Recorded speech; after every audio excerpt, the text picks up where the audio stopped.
tonight, after a lot of buildup, the moment has finally arrived. We're doing the spicy challenge. So, Mr. John is volunteering to go tonight and take a look at some spicy chili sauce. And I will also be participating tonight with some cayenne pepper extract oil that is diluted in water, but is still pretty spicy. So basically, let's take a look at some of the data that I grabbed before the call. For some reason, the EEGs do sometimes tend to change while you're, in certain settings. Or so I figured, okay, let's get like one clean baseline. Actually, grab two of them so that we can compare how similar they are, and then we can look at the two recordings that I did. One was starting the spicy right before the recording, so the whole thing should be, the results of the spicy food. Then I made the oil a little spicier because I wanted to kick it up a notch. And for the second recording, 2.5 minutes of me staring at the screen with my eyes open, and then administer the spicy food. Had a little more of a reaction than I wanted to. So I think the motor artifacts in that one will probably be a little harsh, but I think that's good to look at too, right? Like what's a cleaner recording look like, and what's a noisier recording look like, and is some of that salvageable? So Alex, before you go in on that, why don't you? So I'm just looking at the protocol document that you wrote, that we have in the repo for everyone to see. Oh yeah. And given that you're gonna talk through the data that you collected, maybe like we should probably just read the text right now, so that the key parts of the text of the instructions, so that people know like precisely what you did. That's a wonderful suggestion. Thank you. All right, I'm gonna share my screen, a little bit of the inception moment. All right, now here is the GitHub repo for Project Spicy. Right here, github.com, NeurotechX. Yeah. When this is like an international, make a meme phenomenon, like that thing that people do with the buckets of cold water, right? You saw it here first. That's right. We started the trend. Yeah, spicy meme. Right, the Project Spicy. So spicy neurotech. Yes, it's better than the bland kind. All right, so to get started uploading the data, we refer you to protocol.md. We have a little bit of a to-do, so we've got some recorded data. We still need to get some better analysis notebooks, spread the word, and iterate on this. Certainly we could. For instance, I just got a new EEG device, the Unicorn Hybrid Black. Right, so we can discuss this today as well. Yes, and so I think that would be an awesome. So this is definitely a step up from the Muse device because it's clinical grade amplifier, clinical EEGs, the cap design, and all the other things that you get with it. What was the damage? So, oh, it's what was the really damage? not too bad. It's €1,000, and the caps are $70 if you want the ones that are a different size, and the shipping is $90 DHL from Germany. It arrived in 3 days. Okay. So I was really surprised with that. Yeah, it was really wireless. Nice. Good sample ring rate. Yeah, 250 hertz. So that's standard sampling not rate. super high. 24-bit, Low-ish. which is really nice. Yeah. They do oversampling, but I think they limit it down. And really, it's the, let's see. If we go to the shop now link, there we go. So, and I'll zoom out to make this. So it comes with a cap. It comes with the USB. It has a Bluetooth adapter, and you get the software. Now, you don't get the Speller, the Simulink interface, or the Python API.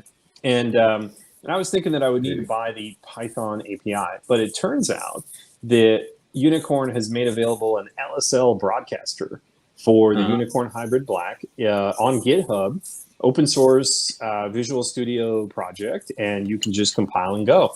So yeah, this is all we needed in this case. The device comes. Did BrainFlow not have this compatibility with this device as well? I haven't had a device to test BrainFlow with, so I haven't been using it much, but you can bet that I will be installing it and trying it with the Unicorn Hybrid Black. So yeah, right. I know we're kind of going all over the place here, but why not? For people's kind of context, BrainFlow is a really nice tool that kind of gives an API, like a kind of programming access point for a number of consumer EEG devices. And so it means that in order to use about 10 to 15 different devices, all you need to know is programmatically is like how to use BrainFlow, right? Which is rather than like 15 different specific APIs. And that's kind of awesome. Unfortunately, Muse isn't one of the things they support, but I think it's because basically the developers are kind of, negotiating hard on Interaxon to get some kind of developer support. But in the meantime, in particular, BrainFlow supports OpenBCI and Notion and the Neurosity notions.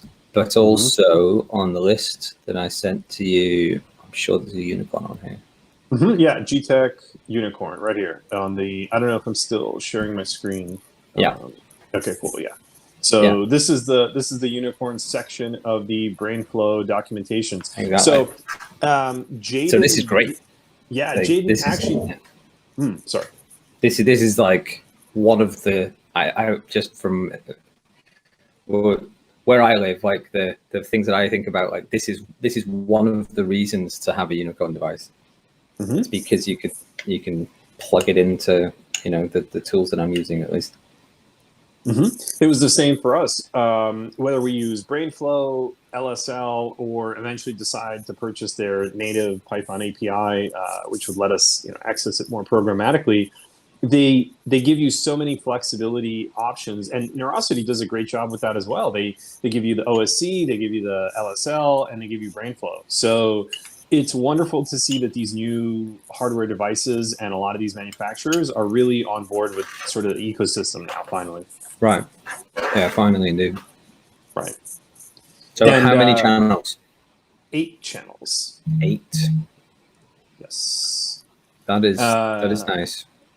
Yeah, and they basically, from front midline, you don't really get frontal, prefrontal, but you have a lot of midline. You have, right and left. And you have this, and then you have kind of 3 in the back that give you the, let's say, visual cortex and other sides of the head. Do they have like 10, 20 labels, those locations, or are they not conforming to that? They do. And apparently you can poke your own holes in this stuff if you want. Obviously, you have to make sure that the electrodes fit comfortably and all that. But yeah, there's quite a bit of flexibility because it's a soft cap and because the electrodes simply punch through the cloth. You do have some flexibility beyond the locations that they give you. But yeah, I do think that they give you standard 10, 20 locations for them. Right. And I would be really interested to hear like what Unicorn is doing for this noise canceling stuff. Talking about that Slack thread, where they feel you can remove motor artifacts from someone doing a handstand. I'd love to see it because we get a lot of motor artifacts from people playing games. So it would be great to figure out how they suggest to reference the various channels and pair them up to neutralize the motor noise. Yeah. Yeah. What was your thoughts on that Slack thread though? I was super interested. I'm like, wow, show me how to do that because I just bought one of your devices and I'm ready. I don't think I can do any handstands, especially not on a hack night.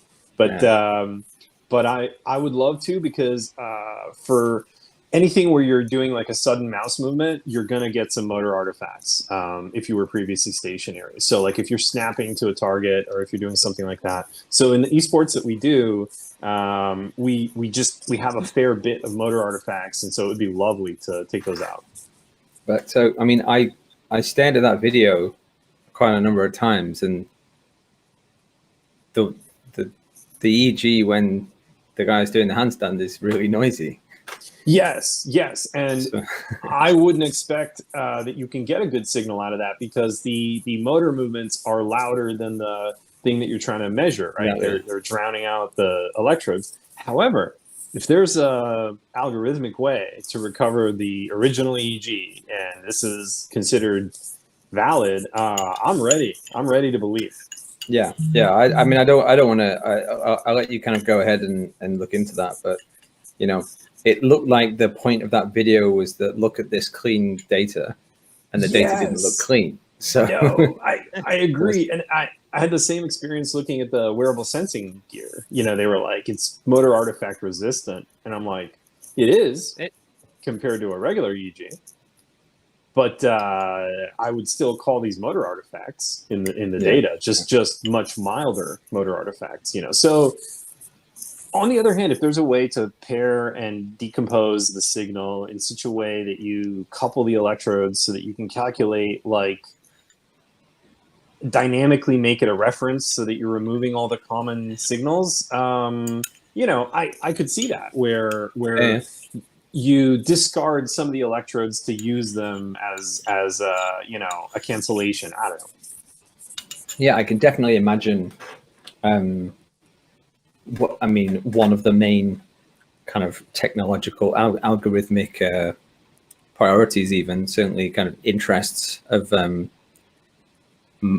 many, if not most, consumer EEG companies, is to be having some, you know, custom solutions to dealing with artifacts that's kind of on the fly and adaptive and you know, maybe even optimized to their specific channel characteristics and so on. I'm actually surprised I don't see more of those things.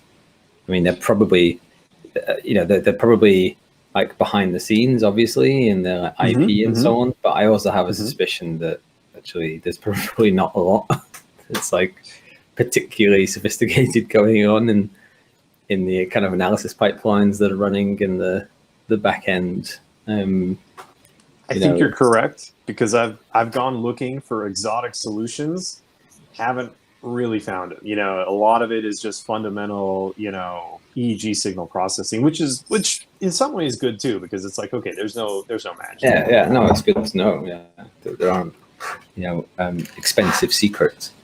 Right, exactly. So, or if there are expensive secrets, they're not real, so they're not kind of particularly effective. Right. They're a little more marketing than mathematics. Yeah.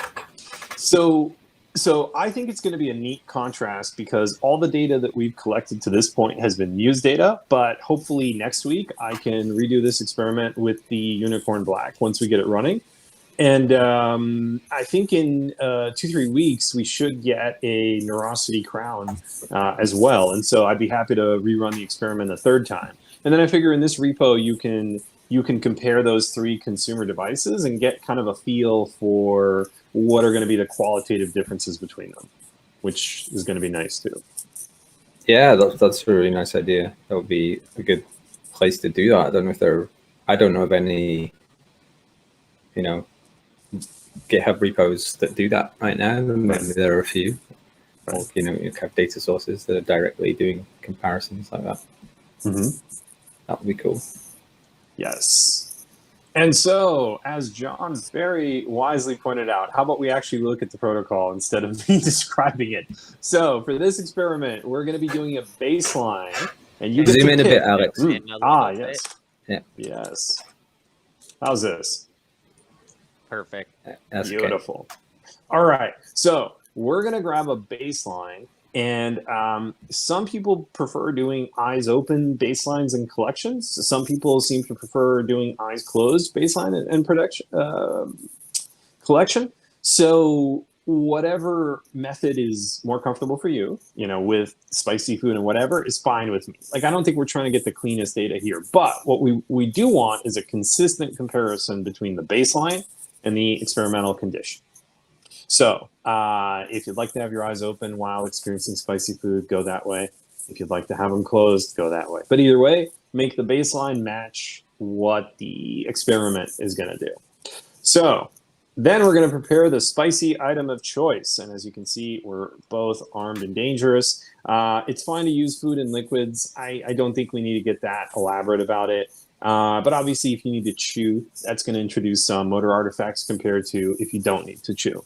Also, don't do ridiculous stuff with spice levels, like the ones that have like skulls and crossbones on the packaging or pictures of nuclear explosions. That's not necessary. Just grab something that you'll feel the heat, but you're not going to be regretting incarnating on this planet. So I have no idea how much of this stuff to drink. I honestly don't. I don't know if I'm going to have. I'm probably going to drink too much. I'm looking forward to it. Yeah. So the other thing is how long to keep it in your mouth. Typically, you would chew or consume the item for a few seconds.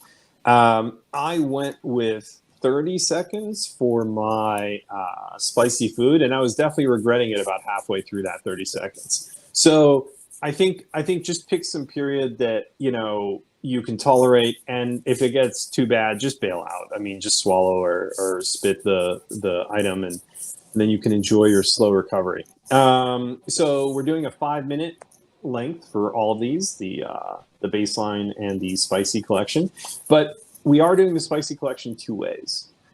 First one is take the spicy food before you start the recording. So do a 5-minute baseline, get your stuff ready, take the spicy food, do your 30 seconds, hit start recording. So in that case, from the beginning, you're going to be sitting fairly still, but you're going to have the residual effects of the spicy food, and you're going to be experiencing it, but you're not going to be actively eating, chewing, whatever.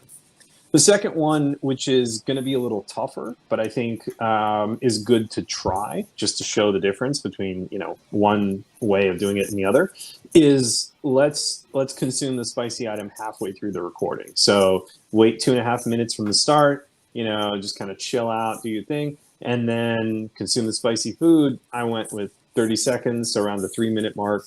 I was drinking it, and then then there's 2 minutes of fun time. As you sweat it out.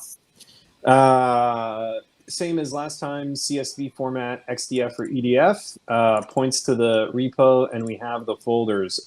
Daniel was super kind and cleaned up our data, collected some data on himself as well, and we have another volunteer by the name of Melissa. So definitely we're going to include this in the analysis, and we're going to compare these subjects when we look at these baselines. So I'd really like to thank Daniel, Melissa, and John for participating, because 4 is not a group size that you would publish with, but it's a lot more than 1, and it really lets us see the differences between people and what is in common. So thank you all for contributing to the repo and participating in our spicy experiment. Okay, so with that, we can take a look at some of the data that I grabbed, and then we can try doing a little bit of live collection. So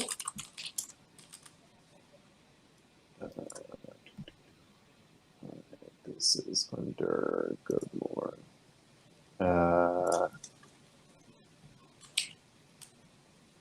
How on earth did I forget where I put this? Cool. MuseAwesome. All right, there we go. Thank you. All right, here is today's data. So just like before, I'm going to copy it, and this time I hacked together making this actually readable. So I think you'll be able to see the data much better. Okay, so let's run spider.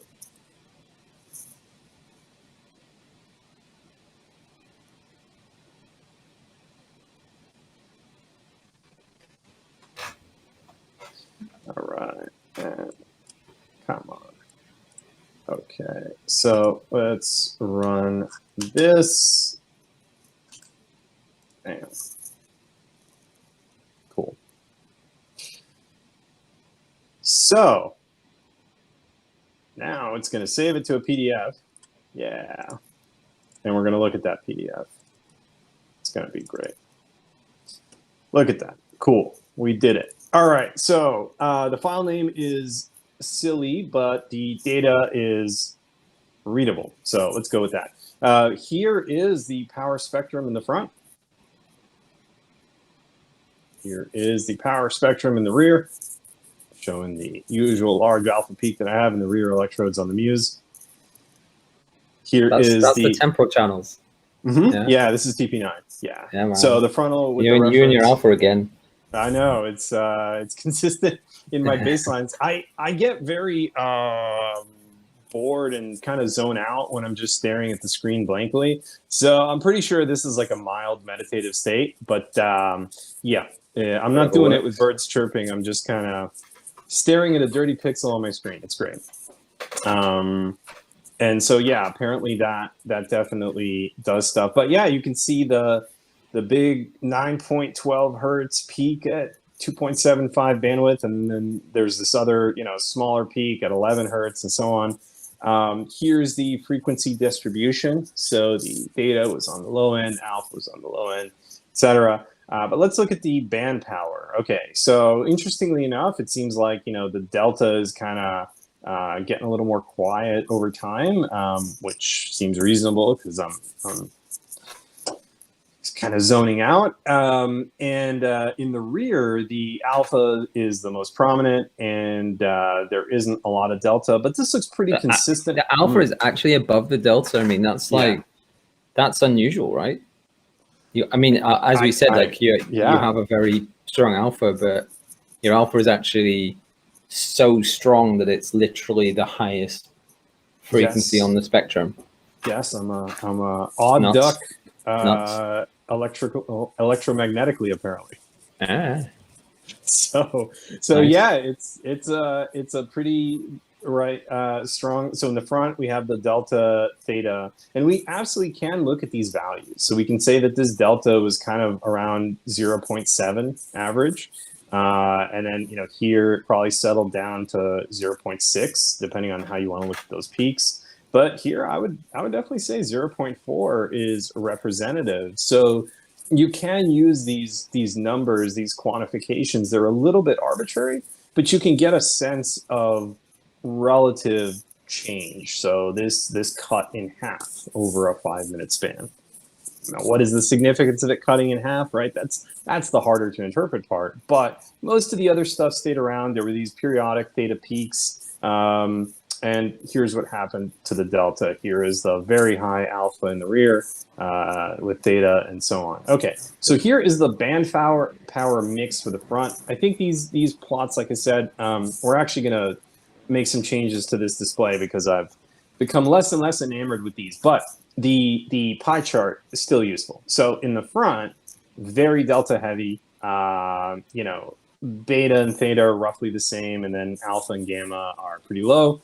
In the rear, alpha and beta are the strongest, and then theta gamma are about the same, and delta's like non-existent. Is that percent of the time? What is the pie chart there? The total power over the recording. So out of all the bins that represented the voltages, if you sum up all of them and you compare, of these bands that you define, if you add up delta, theta, alpha, beta, gamma cumulatively, what percentage of it was represented by alpha or beta or gamma, etc.? Right. So a third of the power in the back came from alpha, a third of the power in the back came from beta. But in the front, a third of the power came from delta, and beta was still there, but not as prominent. And we do see, for me, it's consistent to see way more delta in the front and way more alpha in the rear. It's usually not this exaggerated, but you do see it. Okay, cool. So let's go ahead and rename this so that we can compare it later. So this is going to be actually what I just used, copy and paste. Cool. All right, so cool.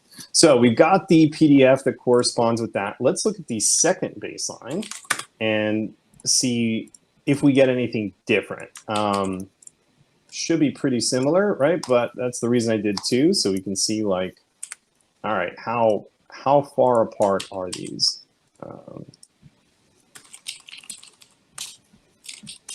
Cool. So we're gonna run this again. It's pretty similar. Okay, so now I'm gonna rename this. Cool, and let's take a look at it. All right, so the alpha has moved a little bit. All right, if we look at these, here we're at 9 hertz for the first recording most of the time. And here we have kind of a little more of a peak, and it's moved back to 8 1/3, so closer to the start of the frequency. Pretty similar power scale. Here it's 0.4 with a little extra. Here it's 0.4 with, you know, right at the top, but looks pretty similar structure, I would say. Okay, now let's look at the rears. This is what the first baseline looked like, and here's what the second baseline looks like. So if we flip between them, yeah, it's pretty similar. I'd say the peak is a little sharper here. It's a little wider here. The beta has shifted up a little bit in frequency, but pretty similar. You know, So those are two recordings you did like close to each other. What was the sequence? Yeah. Yes. This is a 5-minute recording. Then I took a 2 to 3 minute break, and then I took this 5-minute recording. Okay, so you did the 2 baselines, and then you're going to do the 2 spices. Is that? Yes. Mm-hmm. Right. Okay. Yeah. Yep. So I'm going to show those as well. It's just the same baseline, like no different. There's just 2 kind of just a repeat. Mm-hmm. Yeah. I just wanted to show people, like, does your baseline change in the span of 2 or 3 minutes? Good. How much variance can you expect in a given baseline? So these are a little different, right? If we look here, you know, minor differences. They're quite favorably consistent, right? To my eyes. Yeah, I agree. Yeah. And here's the rear electrodes. Okay, and let's look at the power. Pretty similar. I would say the alpha here is around 0.2 steady, and the theta is around 0.25 with some peaks. This looks pretty similar, and if anything, the delta was lower this time. Instead of going up to 1 and having this whole period where it's like 0.8, 0.6, you know, maybe I'm kind of in this state where I'm getting used to staring at the monitor and not doing anything, right? I'm not running around doing my work stuff anymore. I'm just sort of staring at the screen. I would say this looks like a really clear continuation of this section that we entered here. So, you know, I guess maybe I need 2.5 minutes to kind of get out of that, you know, running around whatever mode. And then when I'm sitting there, you know, looking at a screen, it's pretty much identical the whole time. So yeah, don't see any big changes. Don't see any big shifts, right? There's just this delta stuff around 0.4, which is what we see here, theta, and so on. All right, so what do we see in the rear? Alpha looks pretty similar. Here we have a value of 3. Here we have a value of 2, 2.5. So a little bit lower signal levels overall, but everything looks about the same. You know, some delta theta oscillations here, some theta, mostly delta oscillations here, and then a lot of alpha. So pretty similar. All right, let's look at the ratio of band power. In the first one, delta is 33%, second one, 31%. Beta 19.53, so that's pretty close. So pretty similar mix, right? Really similar mix on the front. Even though the power is lower, this is a relative breakdown, and that's why we have it this way, so that even if you're looking at variants of maybe this is a more quiet recording, you still want to know the distribution of power. And so here's the back, and it looks like alpha was even more prominent in the second recording, and the beta dropped off. And so my weirdness continues. All right, so now let's look at any questions so far, and then we will take a look at the two spicy conditions. Hi, sorry, I joined in late. I'm curious, what were you comparing right now? Like just the same condition, two different recordings? Yes, it was baseline with eyes open, and it was a few minutes apart. So the goal was to show how consistent are these baseline recordings if you do two in a row. Okay, cool. They seem pretty consistent. Sure, yeah. It definitely,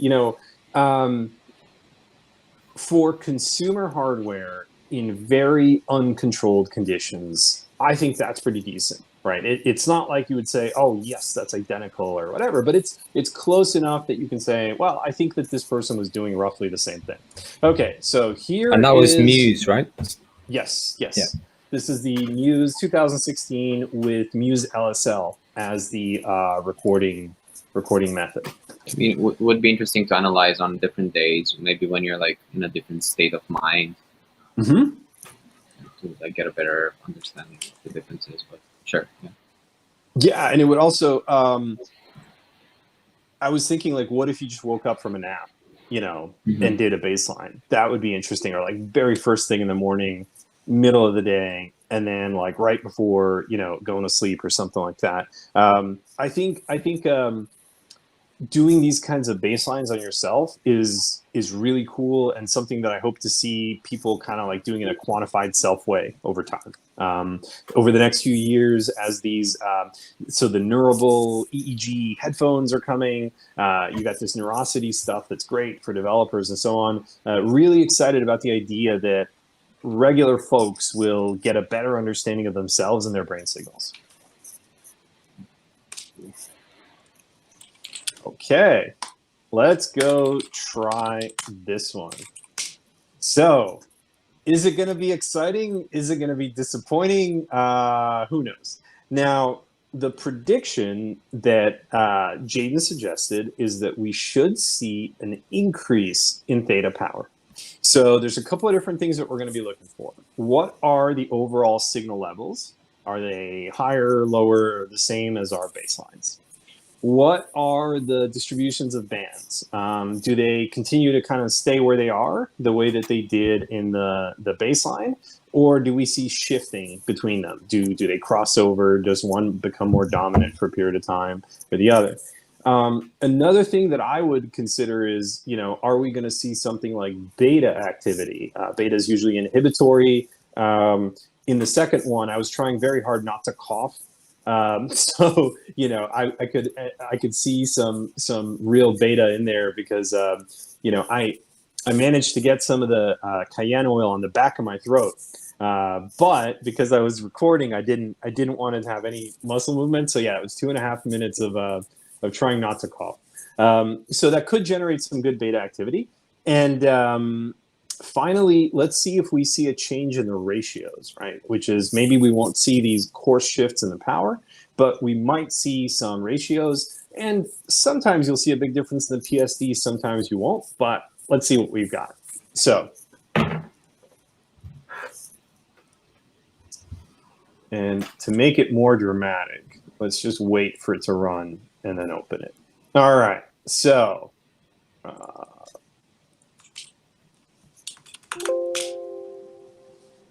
let's see what we have here. Well, let's go back. Frontal looks quite different. Yep. Quite different. So we've got a big alpha peak. Now the signal levels are lower.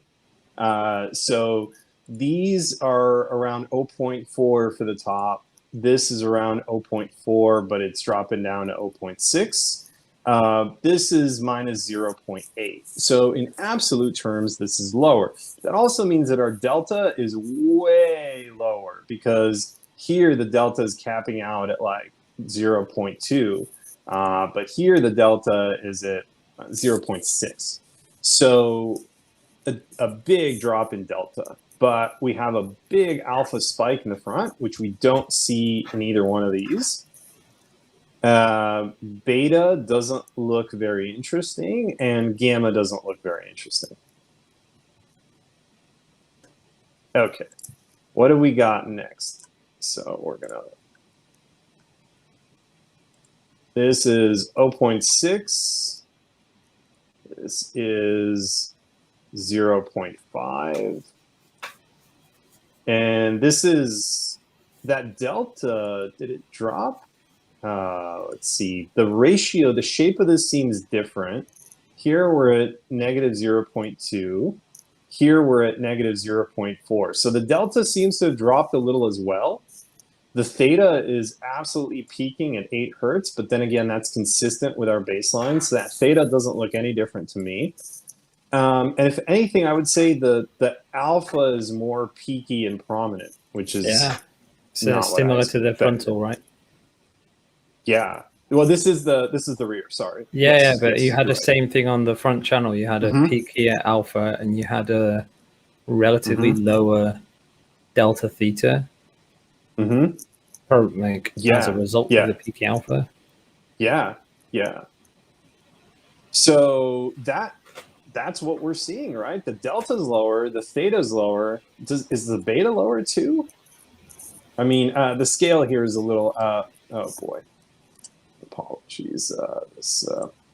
Here, I'll just close. I'll do the first baseline and the spicy. So we'll go baseline, eyes open, and spicy before starting, because these are a little closer in scale. Okay, so yeah, we've got that peak, and then on the rear, this is a similar scale. Yeah, the delta theta drops, the beta is lower, but the alpha is in the same spot. It's just that the other bands are kind of lower by comparison.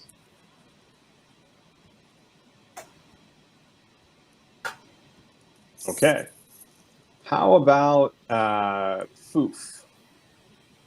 Yep. So we see this big peak, right? This is clearly different. Okay, and here it's similar. This is 0.912 with a bandwidth of 275. This is 0.987 with a bandwidth of 2.7. So I'd say the alpha was pretty similar. Let's look at what we're seeing. Sorry. It looked like the beta has a different shape after the alpha. Like, look at how the one with spiciness is much more of a curve than it doesn't flatten out. Peakier beta, yeah. Yeah, this beta is more like 20. Yeah, you're right. That's a great observation. Okay, so let's look at the frequency distribution. It's a little different. The beta shifted up, just like you pointed out, Ryan. That was great observation, right? Because this plot shows it. Here, the beta was largely around 15 hertz. Here, you can see that it shifted up. Okay. Same thing with the gamma. Gamma is kind of like flatter, but here it's more tapered. Alpha also shifted up. Wow. Theta shifted up for the midpoint. And delta stayed the same or even got lower. So in terms of frequency distribution, we do see an upward shift in most bands except delta. Pretty cool. How about the rear? Rear looks pretty similar. Delta, this is the baseline. In the condition, delta does shift up as well. I don't see the theta looking very different. You know, if anything, I would say it spends more time up top, but it's pretty subtle. The alpha doesn't look any different. The beta doesn't look too different, but there is a little more low beta here, whereas, again, the beta has slightly shifted up. So the rears don't show as much change as the front does in terms of frequencies. Okay, so now let's look at the power. So really low delta here. Like, as the spicy kicks in, like it's at the lowest level that we've seen. Instead of being around 0.4, it's at around 0.3. And it's much closer to the other bands. Here we get this slight crossover of alpha where that becomes dominant for just one cycle. But that's quite different from this baseline, at least from what I see. And if we look at the rear,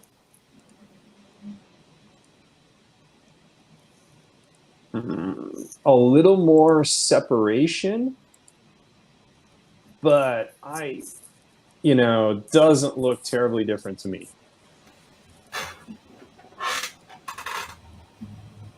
Okay, how about the distribution? So front, we have a third delta, as we talked about earlier, and sure enough, the delta dropped and the alpha took off.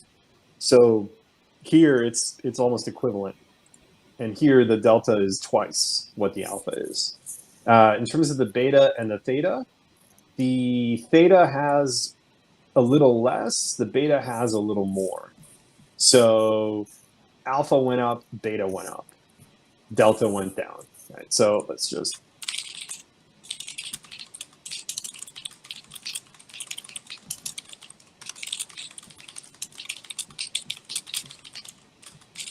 all right. So these are my initial observations. I'm not saying this is correct because we have a lot more data to look at and we need to, expand on it. But I try to, keep these little notes because if you stare at plots for a few hours, you will lose track, or at least I do.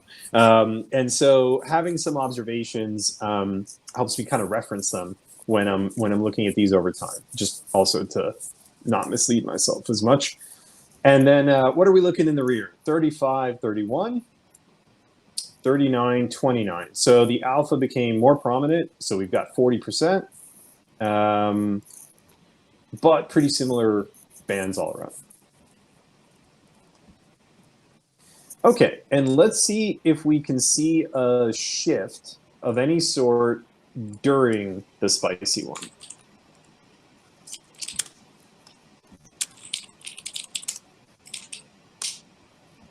Okay.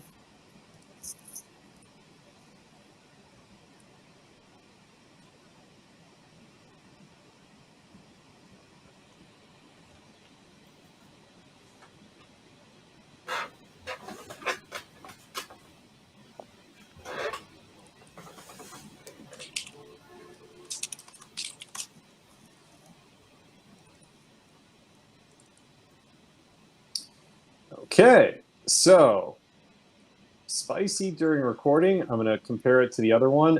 This one seems to have better signal levels on the delta, which is good just because we can kind of compare it to these other recordings. Right? So I'm going to move this so that we're now doing an A and B comparison between the second baseline. I'm sorry, the first baseline and the recording where we did. Here, I'll close this one so we're not confusing. This is what happened when I took the spicy food within the session. So again, we see this. I don't see a theta peak here, and I don't see an alpha bump, but there's a very clear structure that shows up here. This is your second spicy recording now. Yes. So you got the same thing, same Yes. alpha bump. Yes. All right. Yeah. Nice. So here's the baseline again. This is the rear.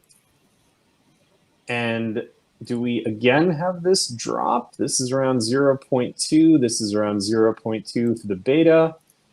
We have a little more delta activity, but the theta still shows a drop in the low frequencies, and the beta is about the same as it is in the baseline.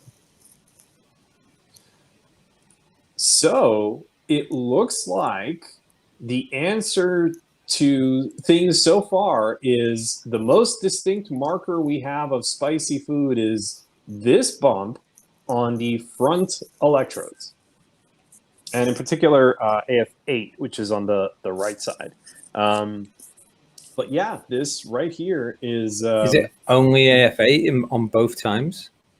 Well, right now that's the electrode that has the better signal quality. So we're just, for consistency, using it in both for comparison. Right. So you can just kind of see what was there. And let's look at these frequencies. Again, we see this shifting up on the theta. Delta looks the same. Beta shifts up in frequency, so same response. Gamma does not. And alpha shifts. So this is the base, and alpha shifts up towards 9 hertz. So let's also make a mention of that. Alpha frequency goes up a bit, and beta frequency goes up a bit, and theta frequency goes up a bit. Let's see, front. All right, so let's take a look at the rear. Doesn't look very different. If anything, the frequencies are lower. Oh, doesn't look very different. And let's see, is there a change in the band power? In this recording, this is the baseline. We're doing something halfway through. So we should see a change. It does look like there's a small shift. Now this could be a lot of noise and artifacts, but right around the halfway part, right here, this is probably the muscle movements of me drinking the spicy liquid, and then this could be muscle movements because I was my mouth was generating a lot of fluids in response to the spicy food, so I found myself swallowing a lot more than I would normally. And so it could be that these are the muscle movements of me swallowing a bunch, or it could be that this is the shift in signaling. But the alpha doesn't move much. So this the alpha bump that we were thinking, the PSD, doesn't seem to generate a big power shift. And the only big difference I see here is delta. Now, the beta gamma shows an interesting response. I guess that's kind of cool, right? There's this rise and then kind of a drop. This looks pretty interesting to me. This right here is something like I was hoping to see. And the delta, I'm willing to write that off as artifacts, but it's still interesting to see these shifts happen halfway through.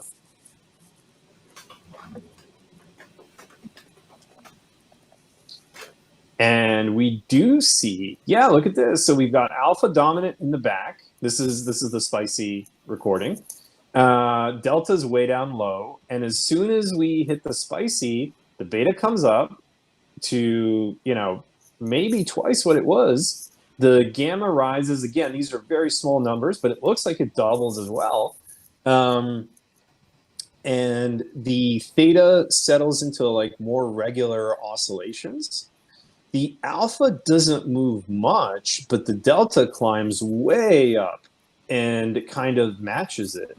So again, I think that this is kind of interesting. All right, so let's look at our two spicy conditions with the new knowledge that we have, right? Now I'm gonna do the spicy before starting and compare that to spicy during. And in particular, let's start with the PSD, the power distribution plot. So this is AF8, AF8. Okay, so here there's no sudden shifts. I guess if beta and gamma got elevated on the onset, then beta stayed about where it was, and gamma is slowly, I don't know, maybe coming down, maybe staying where it is.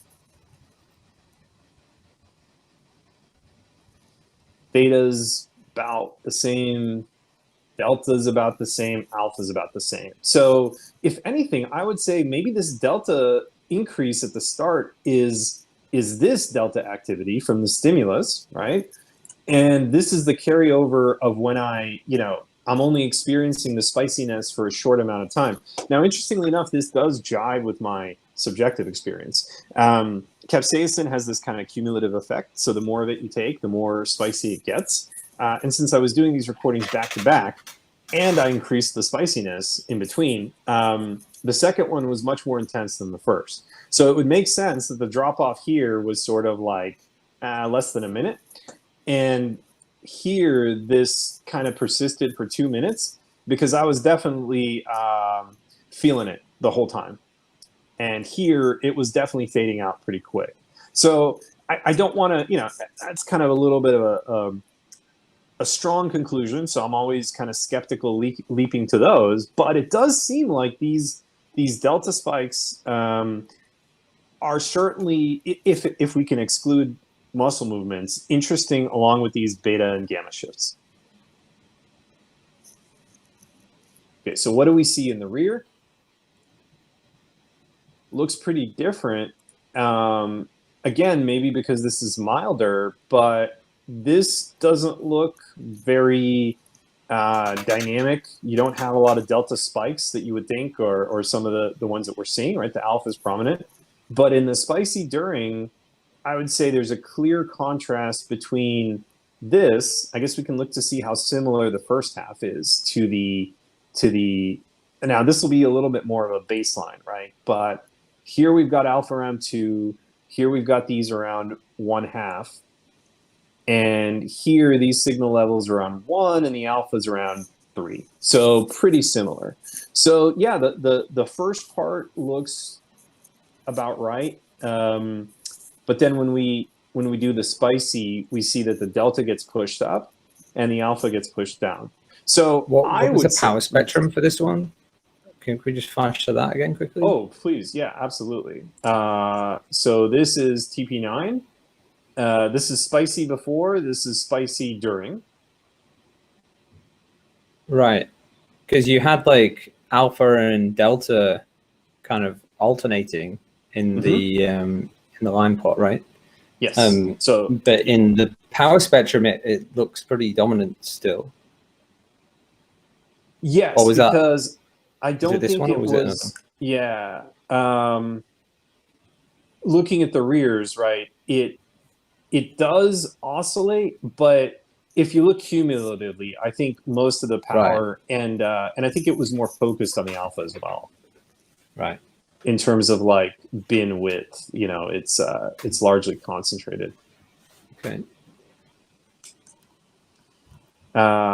And yeah, this is the frontal on the 2 spicy recordings. So in both cases, we get this wide theta alpha type peak. Here it's more of a peak. Here it's more of a plateau, but definitely different. So what we can say is that when we start live, and I'll be recording it with Muse LSL and I'll be using the plotter, I think what we want to see is a little bit of a structure like this. We want to see the delta increase in power. And I guess we want alpha to be less prominent. I don't know. Does that sound about right? Less? More? You got to kick I'm in sorry. alpha, right? Sorry. More. Yes, you're right. More prominent in the front, equally prominent in the rear. Right. I mean, maybe even a bit more prominent. But I mean, really, like we need to plot these things on top of each other. Alex, are you going to push the data for these? Yes. The Oh, yeah. Absolutely. Yeah. As soon as the call is, or do you want me to push it right now? Well, yeah. Why not? And let's see how it goes. Like I'm going to record some stuff and then load it in and see what we can get together. Okay. It'd be good to have that in the repo, and then we can. Sure. You know, also at least like I'd like to just overlay the 2 conditions. Or that's great. I'll put them right now. Makes a lot of sense. Mm-hmm.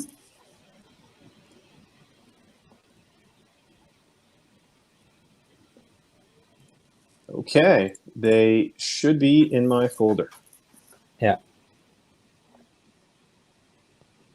Yeah. So, how should we proceed now? Are we gonna get to it? Do you wanna look at the data, or do you want to use the time that I'm doing the spicy to prep it?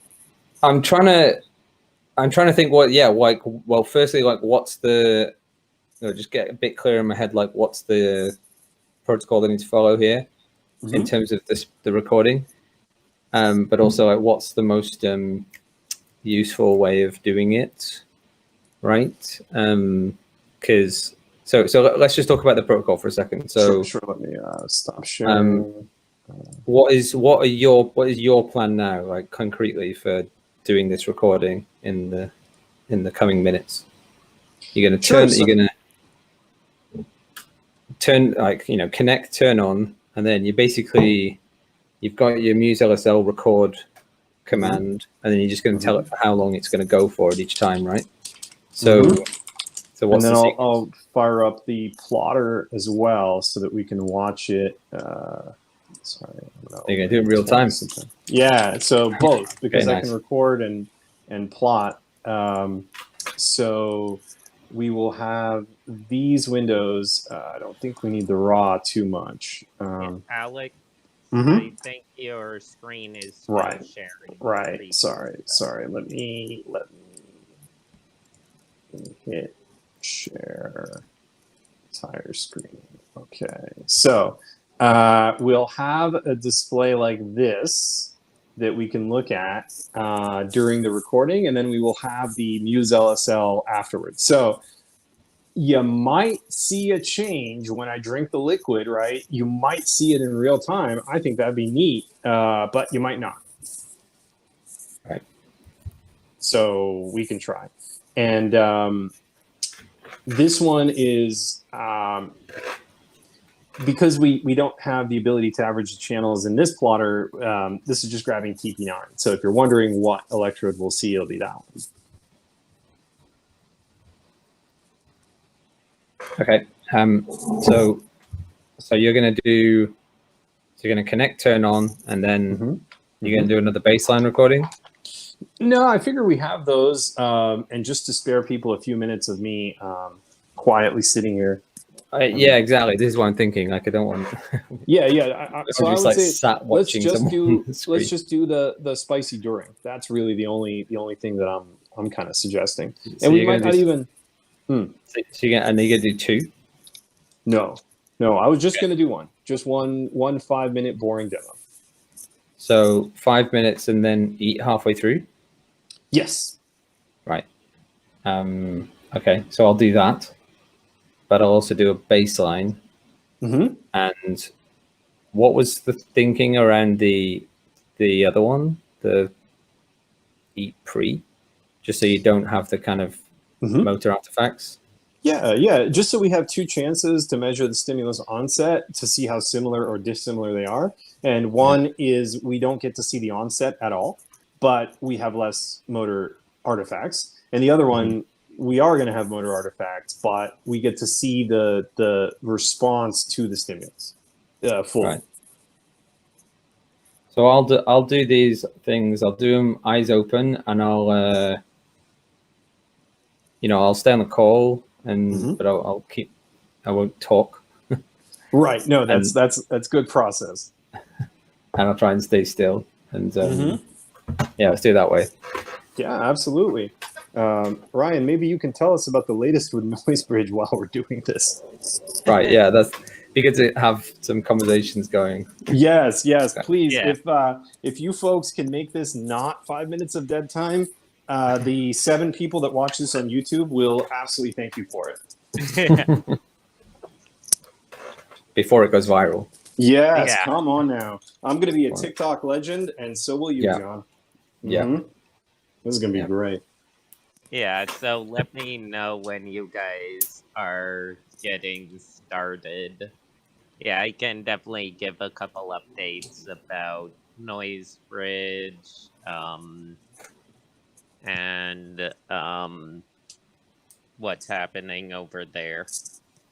That's great. I think I'll be ready in a minute. I'm fitting my Muse. By the way, here is a tip. Using a mirror will make fitting a EEG a lot easier.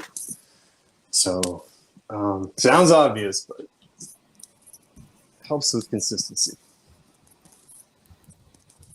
Okay. So, let's see here.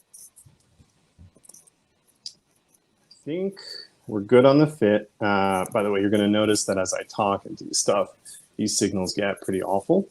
But then if I get quiet,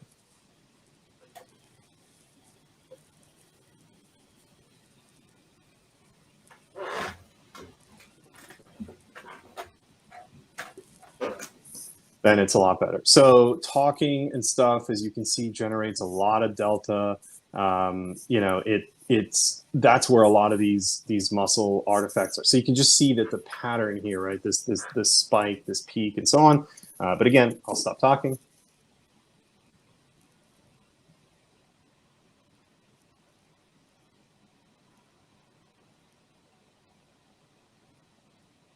And now it's a lot more what you would expect. So, and as soon as I start talking, the delta theta comes back. So yeah, this is which one are you plotting in the main TP9. frame? TP9. Okay. Mm-hmm. Yeah. So this is off the back of the head, and I can also show you some blinks. I mean, we did do this before, but I mean, just to revisit, and you can see the way the signal will change with the blinks, and you're going to have a lot of delta. So.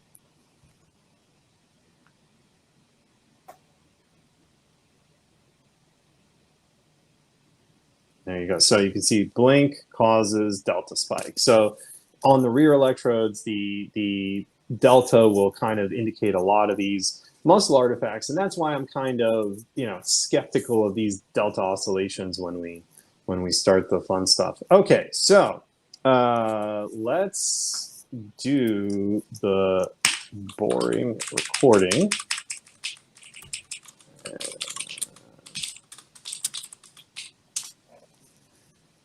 So we can use Muse LSL to make sure it can see the stuff. Yep, so the plotter's not messing with it. And again, if I'm talking, you can see the amplitude on the electrodes goes up. But if I stop talking, the electrodes are nice and green. So yeah, this is, and then the blinks are clear in both of these, so you can watch. Oh, rhythmic blinks, yeah. Look at that beautiful bean footage. All right, so now we're going to record. I'm going to go look at the syntax again.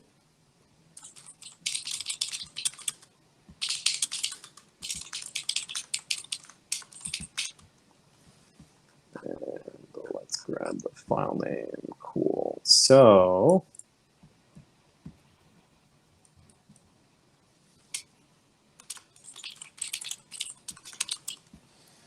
okay, so this is going to be recorded during the hack night. What I'm going to do is not say much for the first 2.5 minutes after we start, and then you're going to see a little bit of motion as I drink the spicy food, and then hopefully you won't hear me coughing it up, and then we'll have the recording finish at the 5-minute mark, and we'll go take a look at it. So let me set up my stopwatch because I don't have that good of a time sense. And yeah, all right. Let's see how this goes. I think we're good. Mr. Ryan, take it away. You got 5 minutes. Take over for a couple minutes. Yeah, I'm excited to see how this all plays out, and it's cool to see this happening live, which is something that I haven't seen done much before. But yeah, I'll give a quick update about Noise Bridge. For those here who don't know what Noise Bridge is a San Francisco-based hacker space and maker space located in the Mission District of San Francisco. For quite a few years, we've helped host some Neurotech NeurotechSF events and have often been a place where people can come and discuss this stuff during hack nights. We also have our own EG and brain computer interface meetings on Wednesdays called Dream Team. We moved last summer during COVID and are currently building out our brand new space, which is still in the Mission District. It's going to be 6,000 square feet, about 500 square feet more than our old place, but it's going to be a while before it's open to the public in general, because we still need to build out most of the rooms. We have a large number of projects we need to move around. We have to get an elevator installed, which, oh, that was, it's going to, yeah, I am guessing that with just the motion artifacts. Yeah, some of those look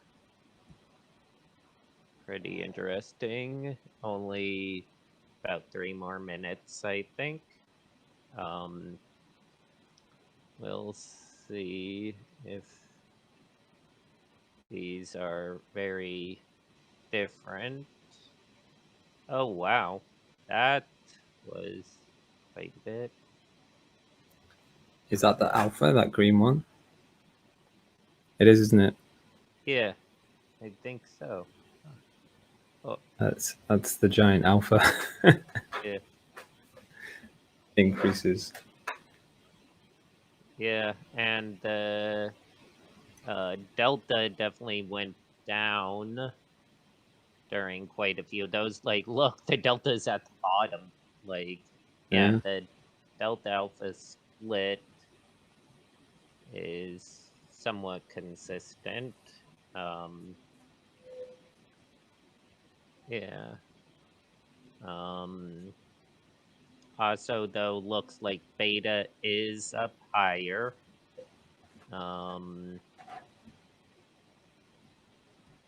Yeah.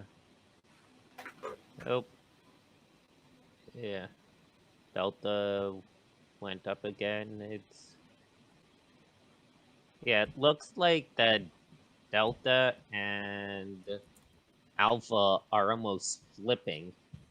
All right, so I'm gonna start my baseline here, but so I'm gonna be quiet for a bit. But I had a question for you, Ryan, before I stop talking. Is like, what are some of like the main noise bridge projects? Yeah. What are they? I don't know if you have any kind of like feature, products, not products, but whatever things you've done or things that are ongoing.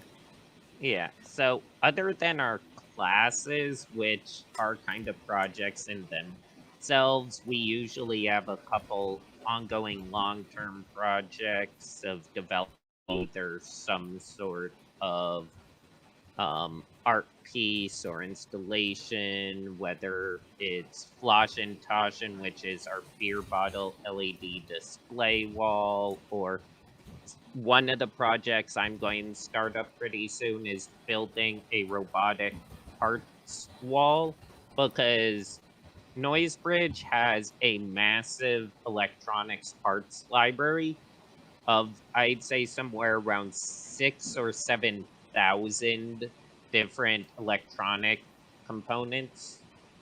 And they're really hard to go through right now, so I plan to work with some people to build a robotic parts wall where you can just type in the part you want and a little arm will go grab the container of those parts and bring it to you, which is going to be a lot easier. Most people kind of gave up on using the parts area because it was so chaotic, trying to find stuff. But other things are we have a VR area, which I maintain. We're going to probably upgrade that quite a bit. We teach a lot of classes, some of which have been happening during COVID online. We also will pretty soon try to bring back our hack comedy night, where we have a comedy night at Noise Bridge. We might do it virtual for a bit, but yeah. Oh yeah, so yeah, right. Yeah. So starting at 8 o'clock tonight is actually 5 minutes of fame. Oh, it's Mm-hmm. 6 8. Oh wait, yeah, 8 o'clock. We now have one or two people going to this space to every couple days to maintain it and or show what the new space is looking like. Oh. Yeah. Also, at some point, we might move this NeurotechXSF's Jitsi meeting to Noise Bridges Mm-hmm. Jitsi server, because we're running our own server Oh, that'd be at great. Yeah. Noise Bridge, Right. and we got it very stable.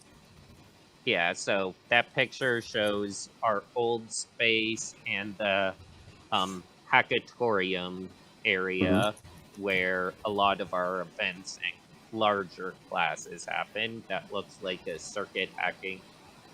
Oh, that's Arduinos for total noobs. Yeah. That's And a one of the long things time that's ago. always been amazing to me about NoiseBridge is it's one thing to work on a project, but if you're at NoiseBridge, any snags that you hit, there's going to be someone that you can ask, and they probably Yeah. have some suggestions that you might not think of. So not only are there all these resources and tools, and there's this amazing vibe, and it feels just great being there, but it's that concentration of knowledge really, really, really makes the experience much more enjoyable. Yeah, it's also free Mm-hmm. for everyone. Like, you do not need to be a philanthropist or paying member to use our facilities or Mm-hmm. take any of our classes. Like, Mm-hmm. some classes do have a cost, but you can still take the class even if you can't like pay for the equipment. We usually have extra kits, and pretty much the classes that charge money, that money is often used to pay for people who can't pay for themselves. Mm-hmm. Yeah, and we're a full 501c3 nonprofit, so we run pretty much completely on donations. We don't have any staff. Um, which kind of hurts our cleanliness Mm-hmm. sometimes. Mm-hmm. I But mean, yeah. it's part of the charm.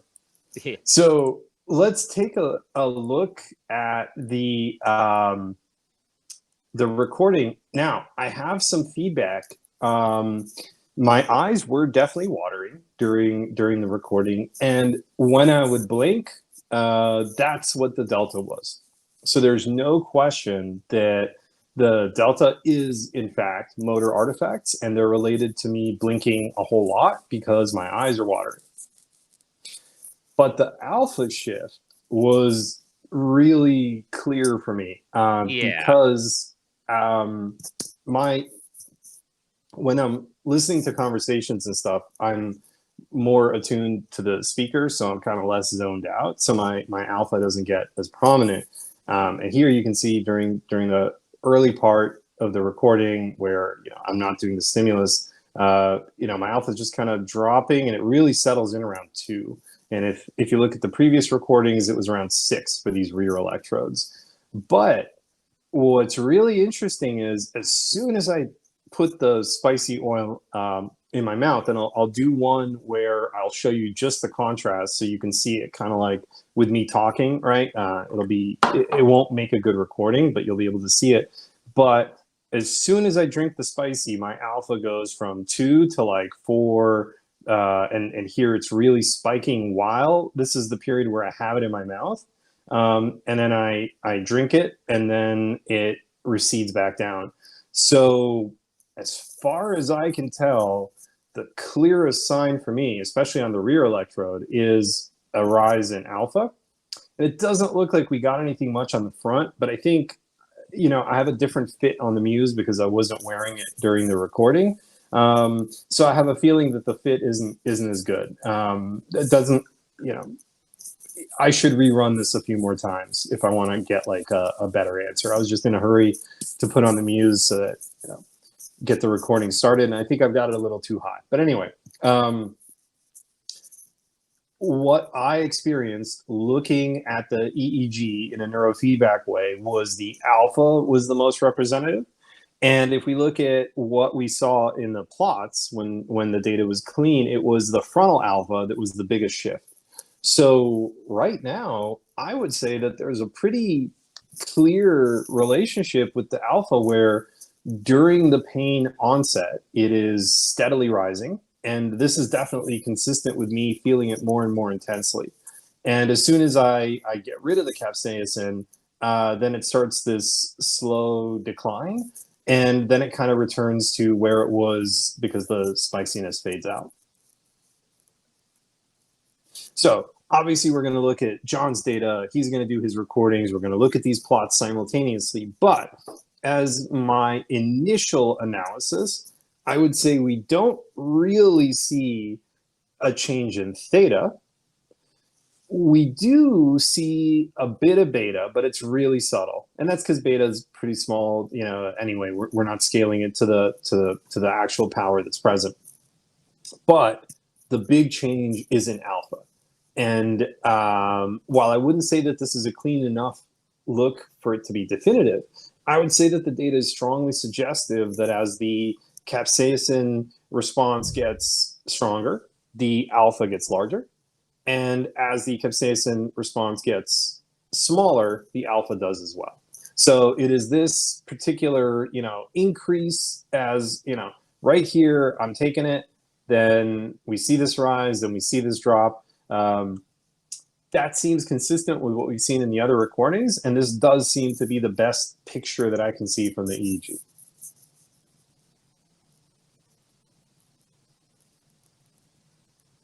So, yeah, that's about that for my, let's stop the sharing and I will reshare. Second, this is muted and you've got the camera. Okay, hold on a second. Don't think I'm sharing anymore, but it doesn't like the camera. All right, hang on one second.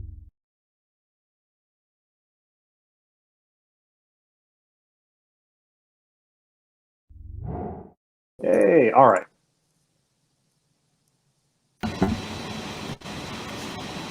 Finished my rest. Beautiful. I wanted to ask a question, but Sure. I couldn't. So you didn't see the increase in the alpha on the power spectrum, is that right? On the front, no. Right. And I think it's because I'm not wearing the Muse right. I'm actually going to go and I've got it. If you look at the webcam, hold on, you can see me, right? This is too high up on my head. It should be lower. It should be down here. So I'm not going to get a good reading with it in the wrong position. And because I was in a hurry to put it on, I didn't fit it right. So I think that's the reason that we didn't see any alpha bump. That's my suspicion. All right. I think I'm ready to do the spicy hit. Yeah. So I guess I'll do the hit halfway through. That probably makes that's the most. Yeah, I think if you're gonna do it live, you may as well do like 2.5 minutes and then imbibe. Then I did 30 seconds of keeping it in my mouth so that it would get progressively worse, and then I discarded it. Right. Or in this case, just swallow the cayenne oil. I'm scared. I mean, Science should be scared. I'm just kidding. Yeah. I'm Well, like, try a little bit before you commit to it. See what kind of level of heat you're getting yourself in for. How about that? Right? is it? I think I should just go for it. Oh yeah, you're just I gonna think I go at just the do 2.5 minute mark. Okay. Well, I think this is gonna be great. I think So, basically yeah, you're going to see me kind of brick out and maybe pass out like after about 20 seconds. But sure. I mean, for me, science. my data's a mess because I'm drooling and Right. and tearing up. It's great, which I assume it means it's working. I don't know. But All yeah, right. no, I'll Well, if Ryan or Sure. anyone else, like if they can kind of keep the conversation going for a bit. Yes, I will. I will definitely talk about it. So yeah, for those who were looking at my plotter, Nivi or Valeri, what's your take on it? I mean, obviously this is my interpretation, but were you seeing some of those effects, or were you not really seeing them? I saw some of those, but I actually have one question. You mentioned that some effects can be motion artifacts, but I want to ask why we are not adding something like try not spicy but sweet food to the baseline to ensure that we are detecting exactly spicy food, not that we are the fact that we are keeping something in the mouth. No, that's excellent point. It is an excellent point, right? If we were trying to answer like what is the spicy food component, absolutely, right? That's a great comparison, right? Because a baseline, you want some stimulus that's similar to your manipulation, so that you can actually see the difference, right? So I had a little bowl of ice cream, but I already ate it. You mentioned it, Yeah, we could have done like 30 seconds of ice cream, or right. That could just be like a sensory experience of having food. Yeah, like it maybe keep some water on your tongue or something for the amount of time you would keep the spicy stuff. Yeah, we should probably introduce that to the protocol as a control. But the kind of context where this is coming from is actually some results in the kind of pain literature. That was where Jaden got the idea from. So it was more like pain versus not pain. But you're right, this is not like well experimentally controlled in terms of the yeah. No, that's absolutely correct. And what I was hoping is that we could generate a contrast. So in my EEG experimentation, I've noticed that the more intense the experience, the more likely that you are to see a contrast in the EEG, right? So sometimes if you're doing two kind of similar tasks, if you look at our baselines when I'm watching the YouTube versus reading the article, they're not all that different, because the experience of them is not all that different. It's pretty passive in both cases. But if you have a very active experience, like playing chess or something like that, compared to watching YouTube, you should see a good contrast. So the way that I think of it is like, the more subjectively intense and the more subjectively different an experience is, the more likely you are to see change in the EEG. So the spicy food was an attempt to sort of say, let's induce pain in a way that people choose to do willingly on their own, which is to say they go out and eat spicy food, right? Because we don't want to torture people. We don't want to make it unpleasant for anyone who's going along with it. So it's like, okay, people do order really spicy curries sometimes. So, it's fair that we might do the same thing here. So you're right. If we wanted to drill down into, is this spice, is this pain, is this food, those are probably the next three things to disambiguate. So you would want to find maybe like a really intense spice that doesn't have a pain component, but maybe has a very, very strong aromatic or flavor component, right? Pepper, like black pepper. Right. Yeah, pepper would be interesting. I wonder if like durian fruit, the one that people find incredibly nauseating, that it smells like gasoline and horrible stuff, that might be interesting, right? To see if people can tolerate that. Guys, good conversation. I'm going in. All right. All right, press and go, and then 2.5 minutes in, I'm gonna administer the pain. I'm starting my timer, and I'm going to start commenting 2.5 minutes from now to throw off your data. On the other side. Yes. Good luck. Godspeed. This is for science. All right. So yes, pain. I tried researching pain. It's a tricky topic because it's hard to get IRB approved. So the two methods that I found was Dan Ariely, the behavioral economist, had a vice grip that he would get people to stick their finger into, and then they would close it to a certain given tightness. So I guess you would also measure the size of the finger to figure out the pressure, whatever. But yeah, this way was like a consistent way to apply pain and to see the increasing duration. And then I think they graduated to like a electric pain chair. Dan Ariely pain chair. Let's see if we have a photo of that. And they had this whole setup that would basically shock you and do various things for the pain. But the closest thing I found was this really interesting reaction game where 4 people sit around, and then there's like a buzzer that goes off, and you have to press the button. It's kind of like a reaction time test. And the last one to press it gets a really nasty electrical shock. So I purchased that game for use in our experiments, but I was not prepared for how intense the electrical shock that was. And then so we decided not to use it with people. But if I was gonna do this experiment, I could go grab that thing, and I can see if I have a battery. That thing sucks, by the way, but we might get a decent response on it. I mean, but yeah. How bad? But like I know, like I've done a lot of those types of things, and I like yeah, this is it. This is it. Oh my god. Shared. Now you can see I bought it, and so you have 4 of these things, and you sit around a table. Yeah, let's see. John is very close to getting his good stuff. I'll share. Well, it would be wrong to deny us the footage of. So, yeah, I'll show you what the device looks like. But yes, electrical shocks are a good way to administer pain. Yeah.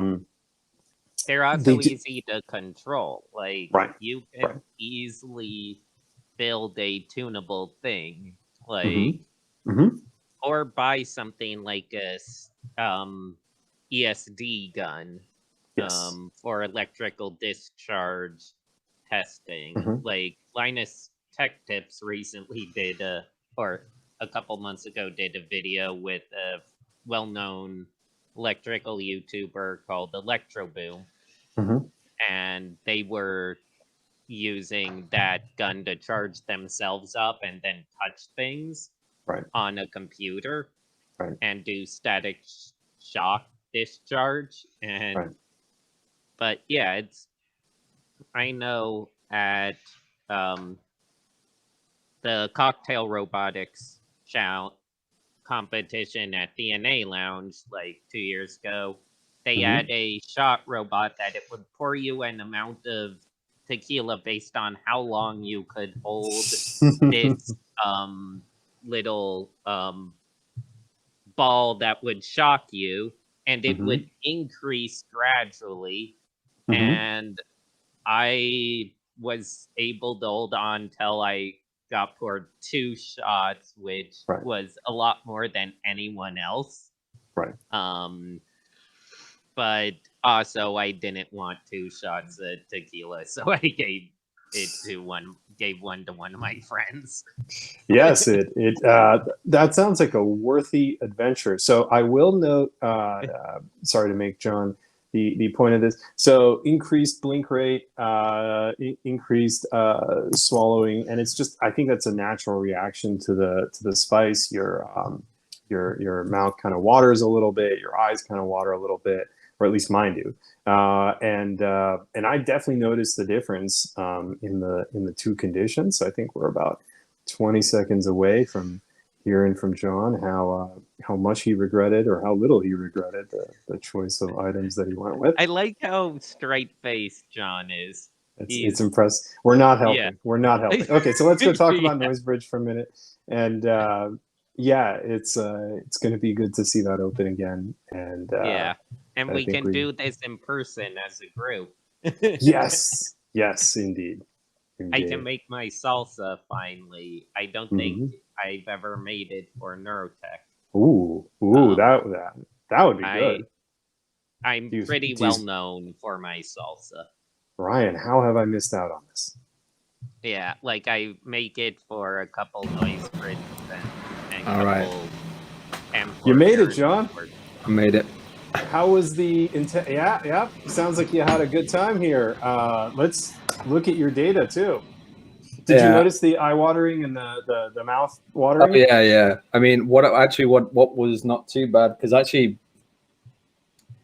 I'm one of those people who gets kind of hiccups with spicy food a bit. So I was a bit concerned that would be, a total, game crasher. Right. But it wasn't too bad. I probably could up the intensity, actually. I might even do that. I might even do another one. Yeah, I might do another one live too to see if I can get a better fit. This is the weirdest thing, right? Like you would think that we'd be trying to get out of it, but now we're like, no, give me the spice right now on the hack night. It's the funniest thing. But it's actually interesting, right? When you start getting some data, you're like, come on, let's reproduce this. Let's find a consistent effect, right? And so it's the data chase and also the chase, the spice. The chase. It's good times. So, I'll give me kind of 5-10 minutes to just pull up this data and do some visualizations, and then we can have a look. Excellent. I will show you this pain device while we wait. So this is the Lightning Reaction Reloaded game. If you can see that, and then this is people torturing themselves with it.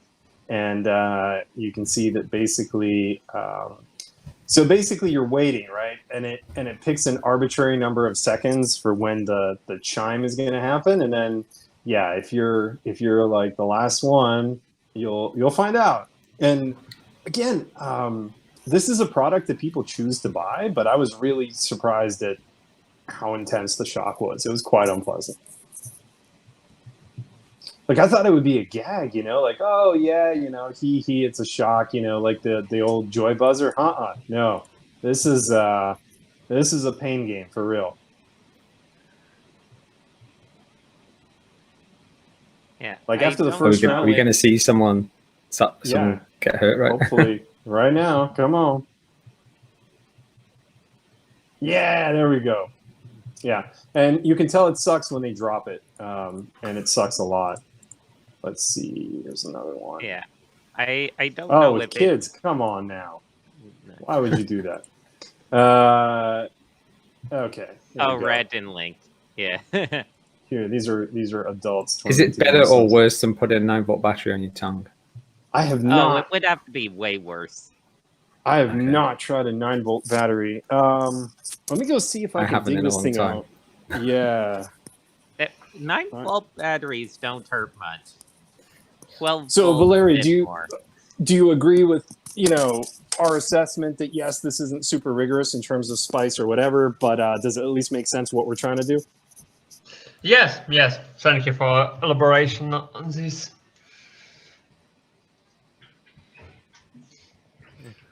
But this really looks, these devices for inflicting pain looks crazy. Yeah. So one thing that watching the Linus Tech Tips video a while back was that the difference in like voltage, amplitude, and whether it's AC or DC current does affect how much it hurts and how it hurts. Like that's something I really would like to see is like the differences, because like certain ones trigger your muscles in a very different way. How like with an electrical shock, your muscles can contract, just like if you were using TACS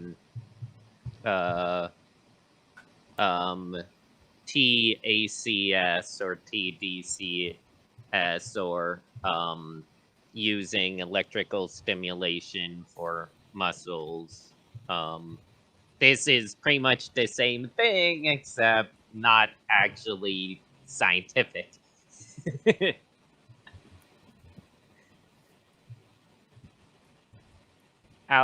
Alex, you're muted.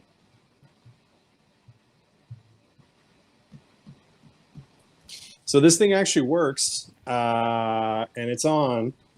And if you push the button before it's time, you get shocked. So just like Jeopardy, you can't ring in too early. So I'm gonna see how bad this is for a second, and then we'll see if I can get through this with an EEG. Problem is, I jump so much when I get the shock that it probably sucks for the data. But oh god, yeah. But it is tolerable. I'm sorry to swear. Yeah, but it is pretty unpleasant. You know what would be good though, because we could get an ERP from it. Get a lot of. Get good timing. All right, I will try not to swear, and I will turn off the camera for a second, and I will say fridge. Just give me a moment.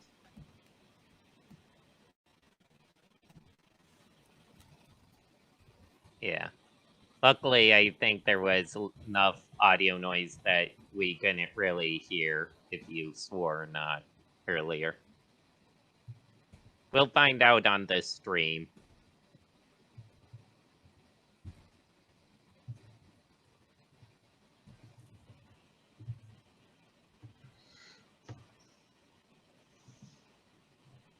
Yeah.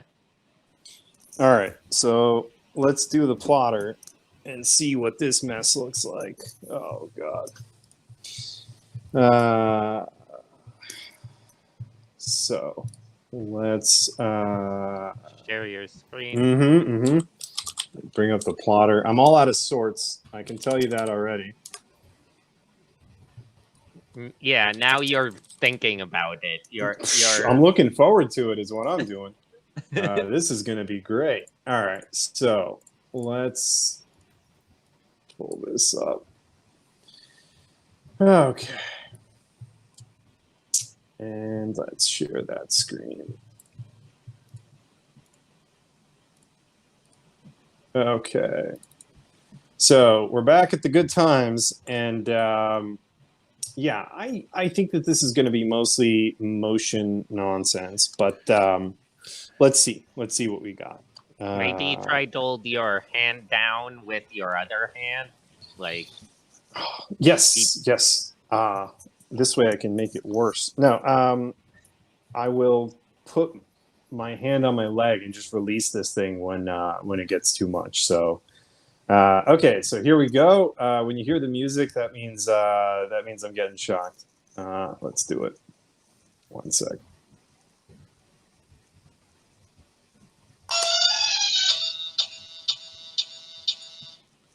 All right. So that was me going through the whole thing. It wasn't. I'm gonna increase the pain level a little bit because I'm not sure we got anything on it. It didn't. I didn't see anything. But let's try one more time.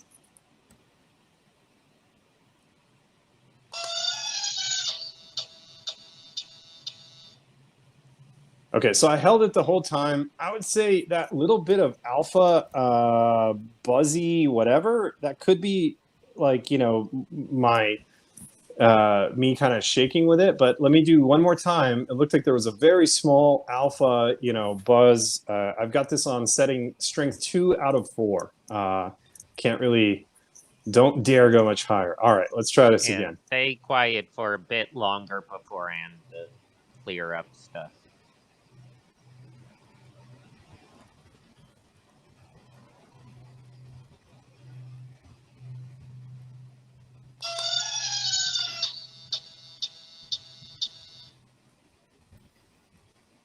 I mean, it's definitely different when I'm getting shocked. There's no question about it.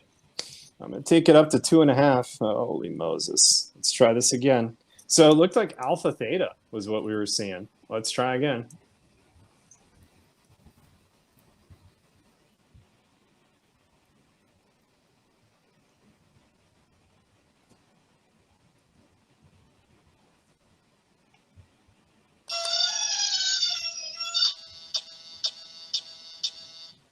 No, this sucks.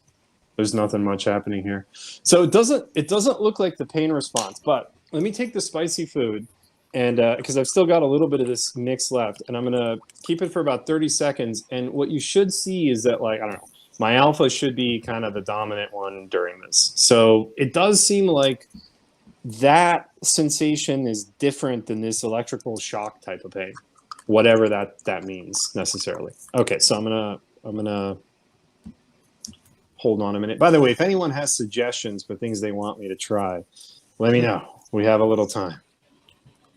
Okay.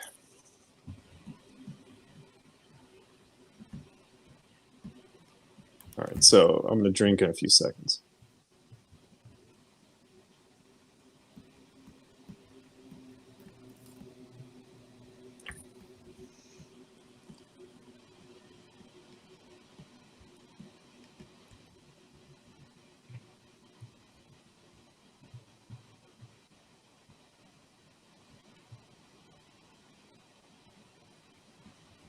Yeah, it looks like alpha and beta both went up a bit. Delta's down low again. So,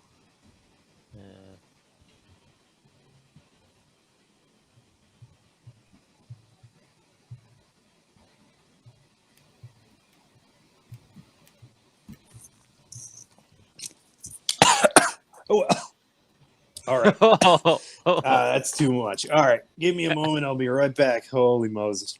But yeah. Oh boy.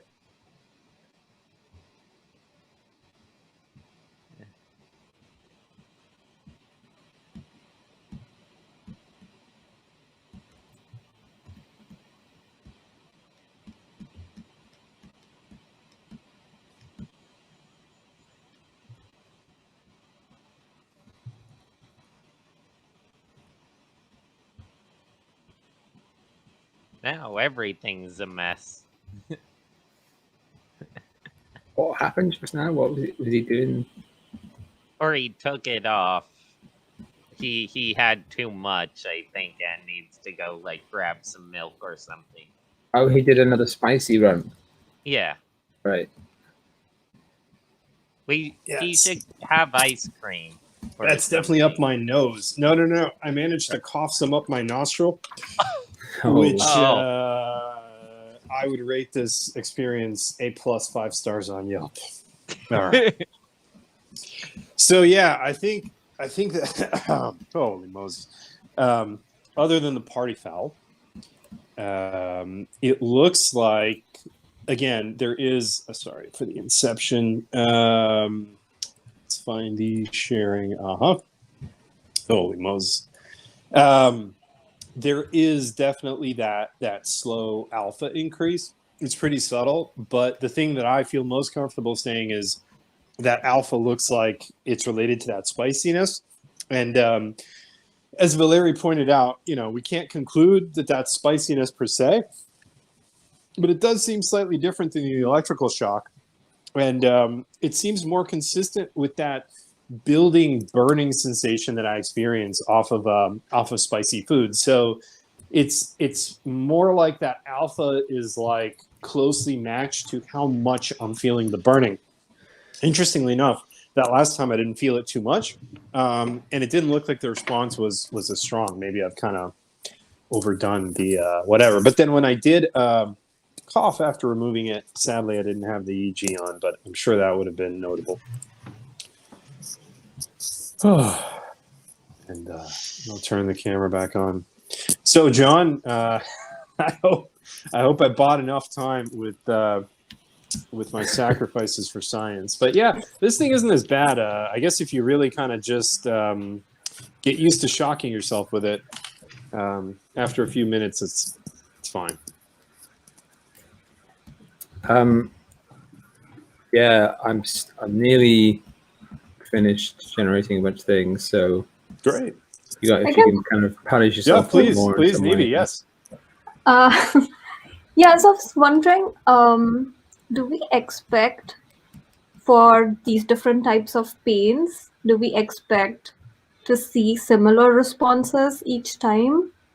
And I'm not saying for all individuals, but for a single individual, do we expect that if they were given an electrical shock versus if they were eating spicy food versus some other type of pain, would for each of those stimuli,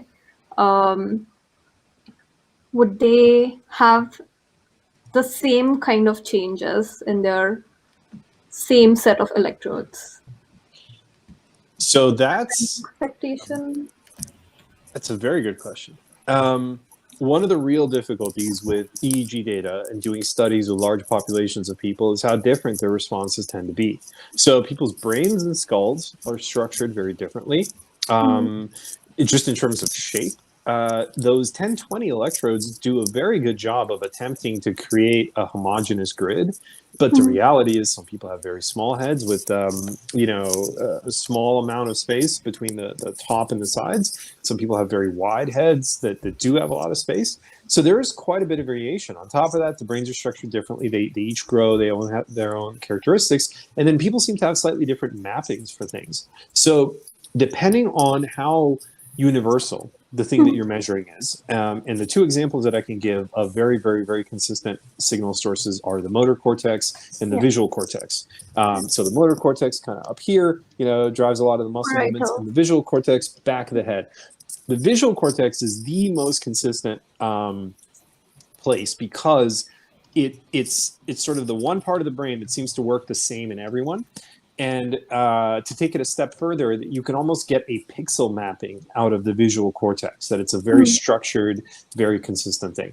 But for other regions and other electrodes, there's a lot of subject variability. So one of the things that's fun about this kind of experiment is John going to see a frontal alpha bump because he's using the Muse S device, right? Or is that not going to be his response at all? That's really interesting. And then if Daniel submits the data, or anyone else that participates in the spicy challenge, same question applies. When we do studies with about 15 people, the pilot studies that we're sort of experimenting with, we find very different responses. You have 5 people that respond one way, 5 people that do the opposite of whatever the first 5 people did, and 5 people that show like no response. Right. Yeah. I understand that.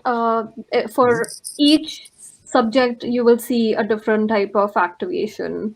But I was wondering if we expect that, like, for example, you tried out 3 or 4 or 2 or 3 different things, right? So is the expectation ideally would it be that every type of pain would cause the same power changes? The only thing that I've recorded so far has been the spicy pain. The other one I was doing sort of with the plotter, but I didn't save those files or anything like that. My expectation is that each similar experience would generate similar EEG. So I think if you took spicy peppers, whatever they were, whether it's Tabasco, habanero, etc., chilies, or cayenne in this case, I think they would all generate a similar signal. Like whatever is involved with the capsaicin response and the eating spicy food should be similar.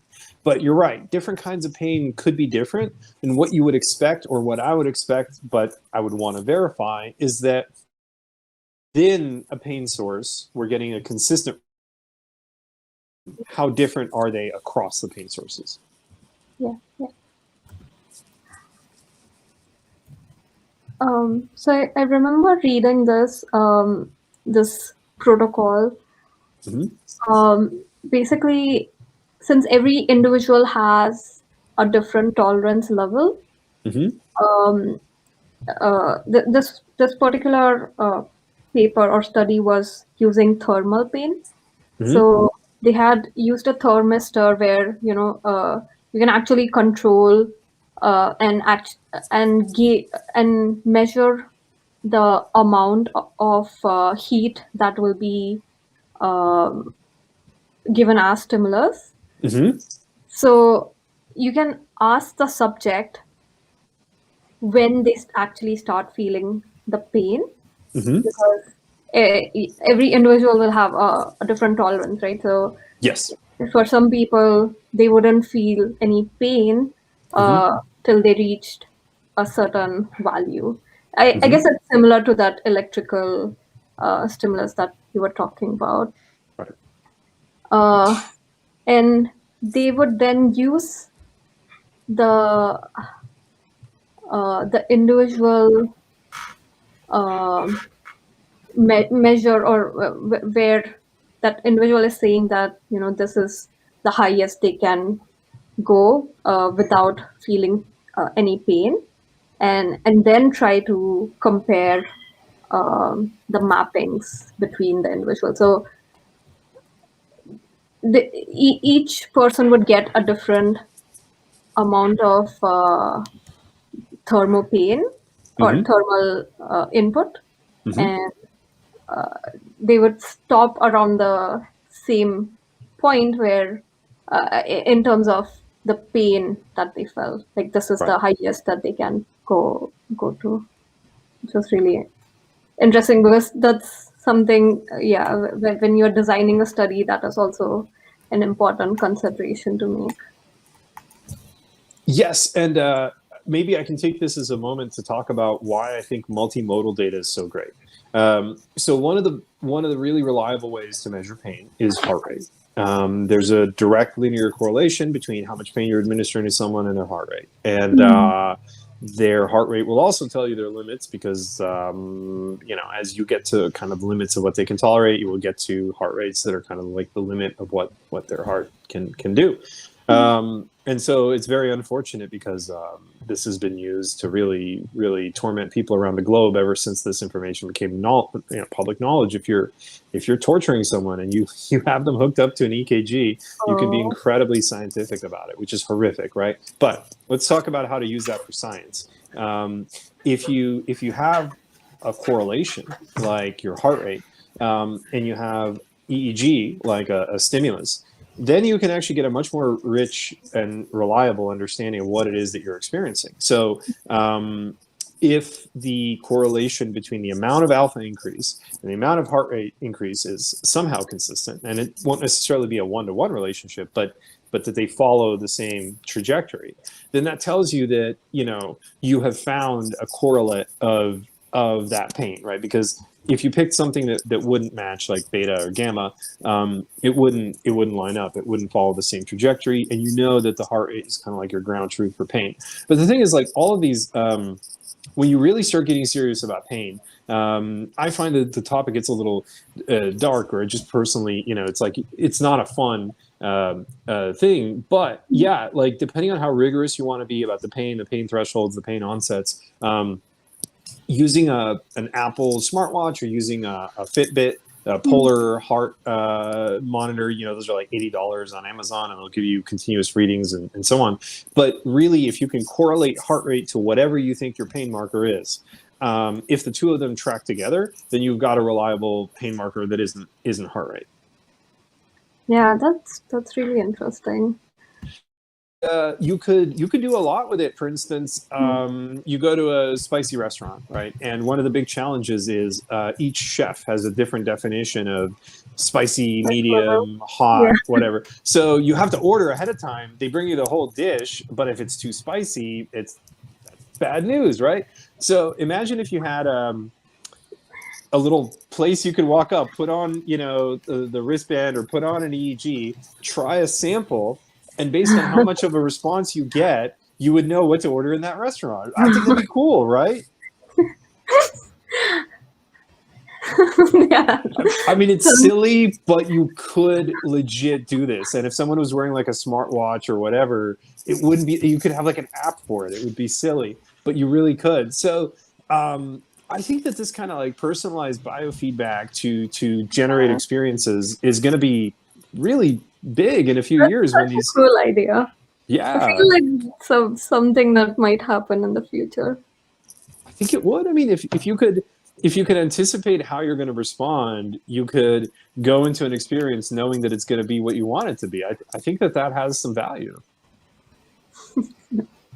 So, but yeah, I do think that the spicy sampler would be fascinating. I mean, how practical is it? You know, do I see restaurants lining up to buy this stuff? No. But as a concept, as a hack proof or whatever, and like it would be so neat. Imagine you get like we do this at Noisebridge, right? We get a few volunteers, we train a classifier that we think can determine the optimal level of pleasurable spice from your response to a given stimulus. So just like you were saying, when they do the heat, right? They control exactly the dosage that they're doing. So I'm not being scientific with this, but they do have hot sauces where the spiciness of it is measured in Scoville units, which is, you know, like a numeric measurements. And it will tell you, you know, 1 drop or 1 milliliter contains this many Scovilles of heat. So you can actually get a capsaicin index using Scoville per quantity, right? To count like the total intensity of the capsaicin in that dose. If you give someone a constant dose and you know what intensity of response they have, just like you were saying, everyone's personalized. Yeah, you would have your spicy calibrator, and then I think the real test of it would be based on whatever readings you would give people food of that spice, and then they would tell you, yeah, this is spot on, or no, this is too spicy, too mild. Yeah. Yeah, I look forward to that day when that actually happens. Maybe when Noisebridge reopens, maybe Yeah. we can do that project. Somewhere in the first few weeks after that. Yeah, I definitely want the point where I can make my salsa and then go up to someone, be like, "Where this EEG?" And then like I want to see. I always know how spicy they want their salsa. That'd be cool. I'm sorry. Let's try that as a Noisebridge project. I mean, I think Yeah. it's going to be silly, but it's something to do Yeah. when we get back in there. Like I make my salsa at lots of different heat levels, and I can just have like if the classifier says you like this, Right. have this stuff. So Right. I think yeah. that'd be cool. I mean, you know, is it going to work? Who knows? But we could use the more sensitive devices that we're going to get. So we're going to have the Neurosity and we're going to have the Unicorn Black. And I think that maybe with some better data, you could make that more reliable. Here's the other thing. If you're seeing the same thing on multiple devices, if your Muse tells you the same thing that the Neurosity and the Unicorn tell you, and sometimes using different pipelines too, those are all good signs. I'm a big believer in sort of iterating, prototyping, and doing lots of pilot collections, because the more you do that, the more you'll see how much variance you have in your data. You know, just like with the whole 2 baselines. Wow, okay, look, they're pretty similar. And then, you know, you introduce other conditions and, oh, okay, they look pretty different.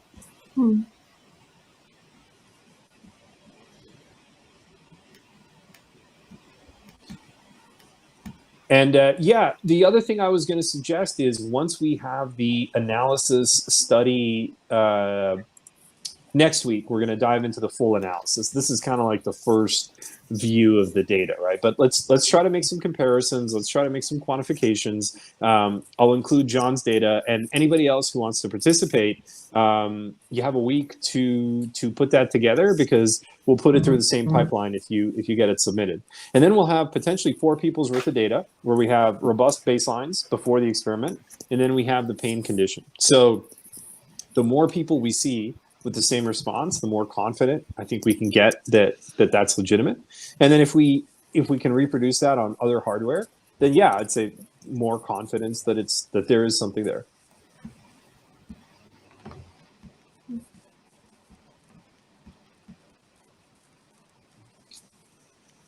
So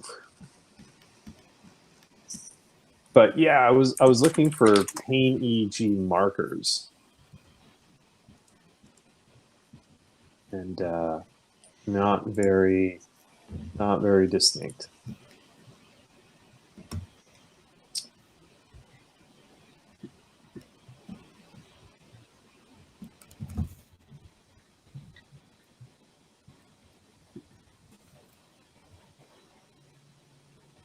And this study looked at bandwidth power. I'm sorry, power width of the various bands. All right, so Mr. John. Yeah, have some stuff. What and I can tell you through what I've got, and there was one specific comparison that I also wanted to do that I haven't done yet, but Okay, sure. Yeah. can have a look. If you want a few more minutes, we don't have to rush, certainly. Well, why don't I talk you through, and then That was good. I can kind of do a revisit it with this extra thing in, because it may or may not be showing something extra. But one thing that is reliable is I really have a really boring power spectrum. Like it has no peaks, and it's not very pretty. Anyway, all right. So I need to rename these files, but basically, number one. Can you see my screen? Okay. Do I yes. zoom in a little bit? Number one is the baseline. Number two is the spicy. So basically, loaded in the files. Just let me move this. Do I want this? I don't want this. So I did this before. This is similar to the things that Alex is showing, but not computing in real time. But like loading in, it's this is the only analysis in all of this code is a single line, right? The rest of it is just manipulating and organizing the data. So don't be intimidated by any of this. It's like super minimal. But yeah, so resting in spicy, basically first thing is just to look at the time series, and it was roughly 300 seconds. Actually, for some reason, the recordings that did weren't quite the same, because they should have same duration, and they should have been, but they were roughly 300 seconds each. So this is what these look like. Maybe I'll do another thing where I plot these with the same y-axis limits. Maybe minus 600 to 600.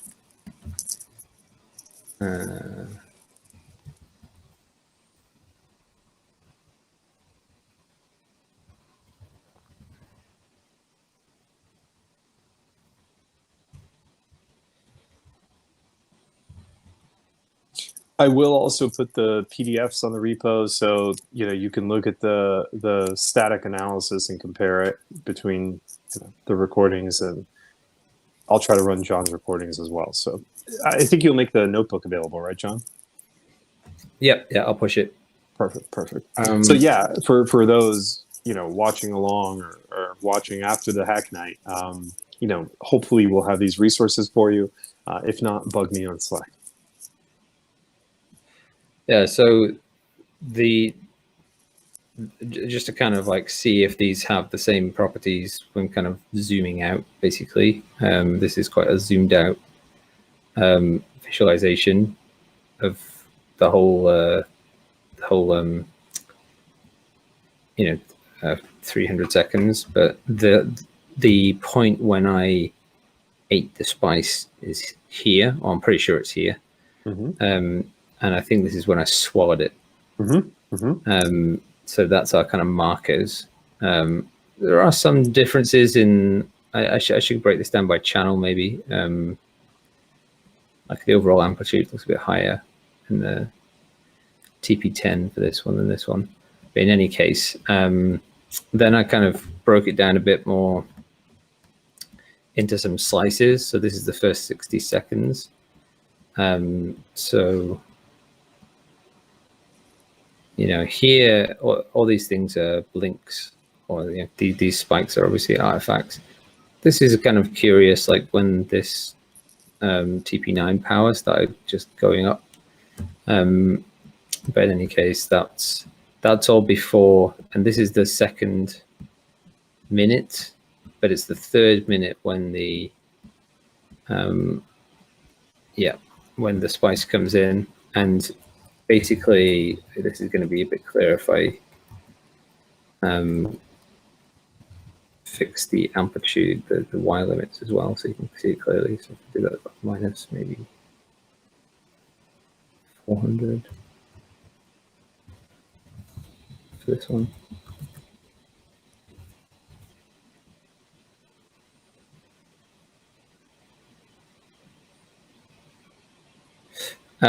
I think the overall amplitude goes up, but really what you're looking at is like this compared to this, or this compared to the pre, right? I'm not seeing an awful lot actually in just these time series visualizations, but it's quite zoomed out, and I could break it down by channel. But the other thing is the power spectra. So there's definitely a difference here, but so just plotting these by resty versus spicy, and the clearest one is actually going to be if I don't log the x-axis. So there we go. That's frequency on the x. So resty and spicy, and this is what I mean when I say I have a boring power spectrum. I mean, this is like 5 minutes of data. I didn't have my eyes closed, so maybe, but compared to Alex's, where like you even had a peak there that was higher than the delta, so quite different actually. And that doesn't change much. So you can see, so looking kind of on the left to the right, and then I've got them kind of overlapping as well in a plot below, but broadly similar, relationships between the frequency bands and so on, apart from this kick in the theta actually for spicy, but probably that's closer to what Jaden was expecting.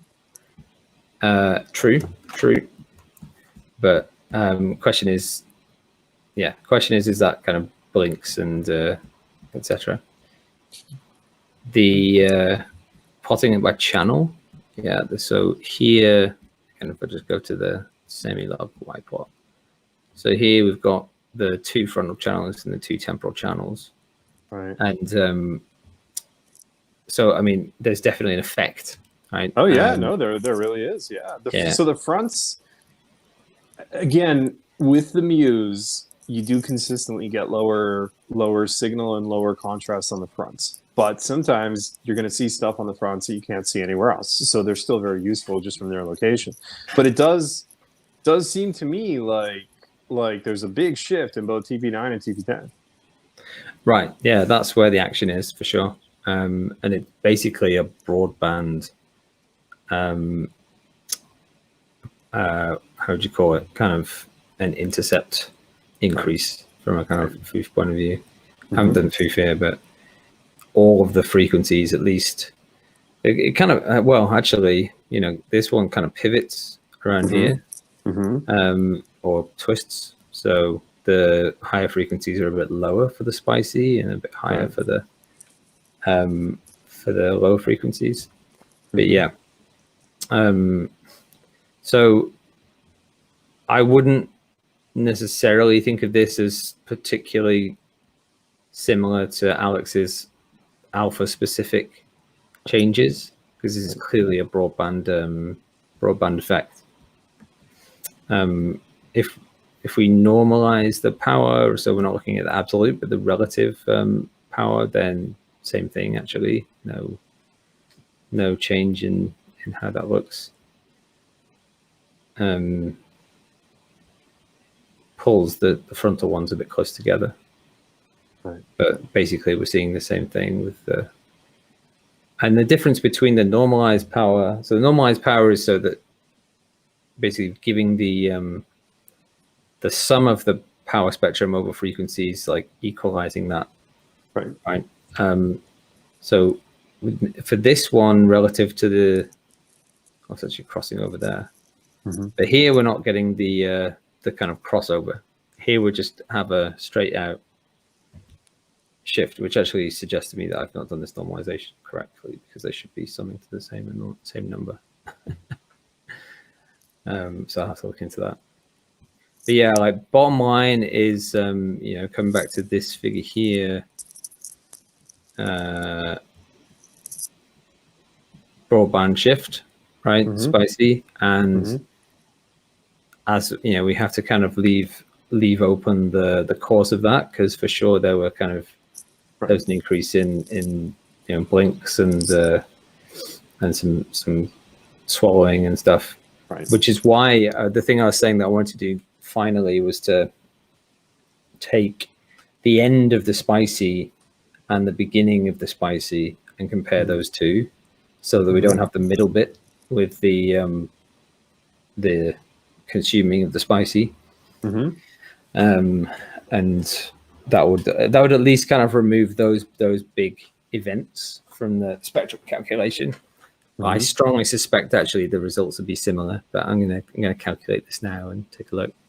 Oh, that's very cool. Would you, if you can send me the CSVs, I can take an attempt to paste them in the file and check them again. Yeah, I mean, I'll push into the repo now. Yeah, perfect. Well, what was the naming convention I need to use? Hold on, I'll throw it in. Sharing. You can look at the protocol. Yeah, it's the date. I just wanted to, because otherwise we'll lose track of what was recorded when. So date, name, and then spicy during recording.csv.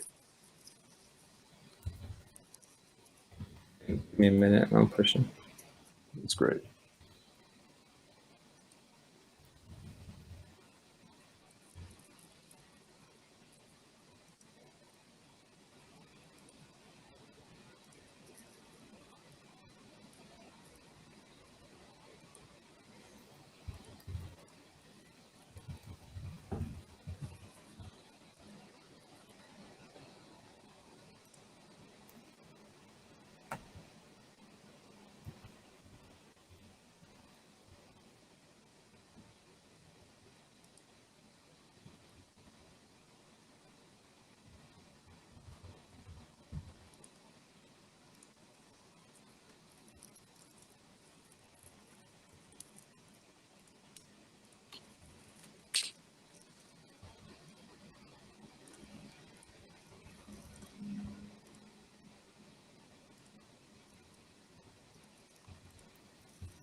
But yes, this is exactly the kind of subject variability that makes EEG studies pretty difficult, and why, if you do a really large group and use certain analytical techniques, you can deal with these inconsistencies.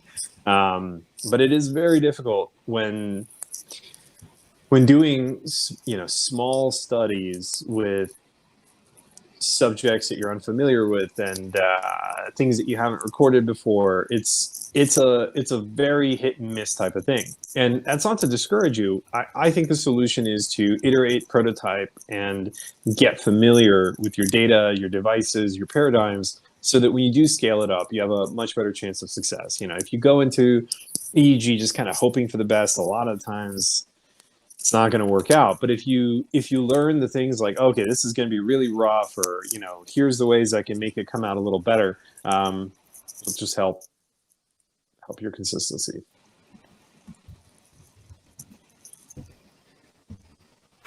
All right, push it to the repo. All right.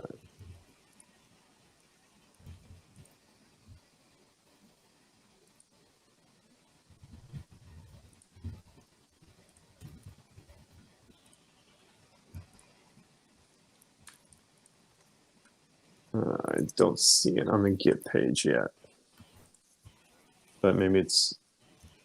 It'll be there in a minute. Okay, should be there soon. Oh, okay. Yes. Okay, great.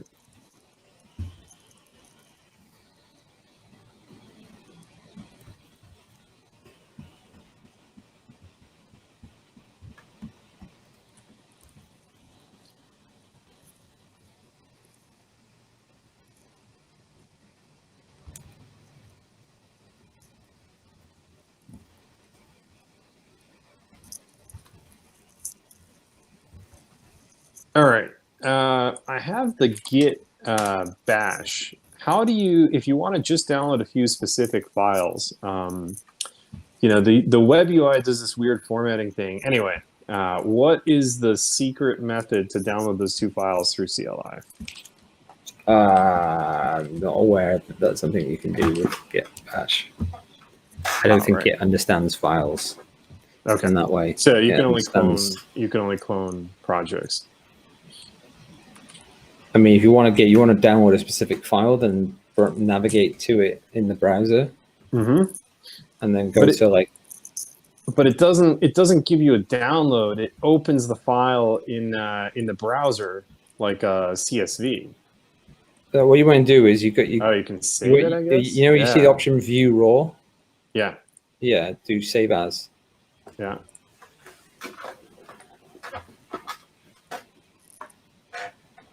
Hey, all right.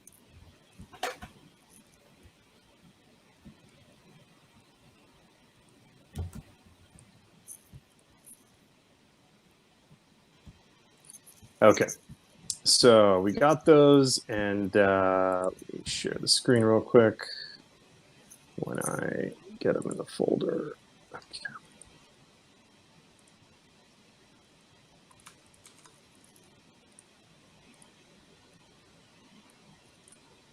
Excellent.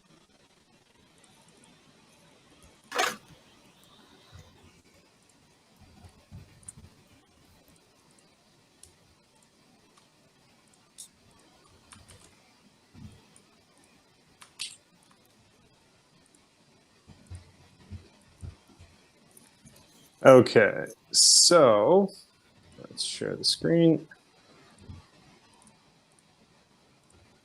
Cool. All right, I've got the file populated. We should be able to just run this and see what the report says. So this is the baseline.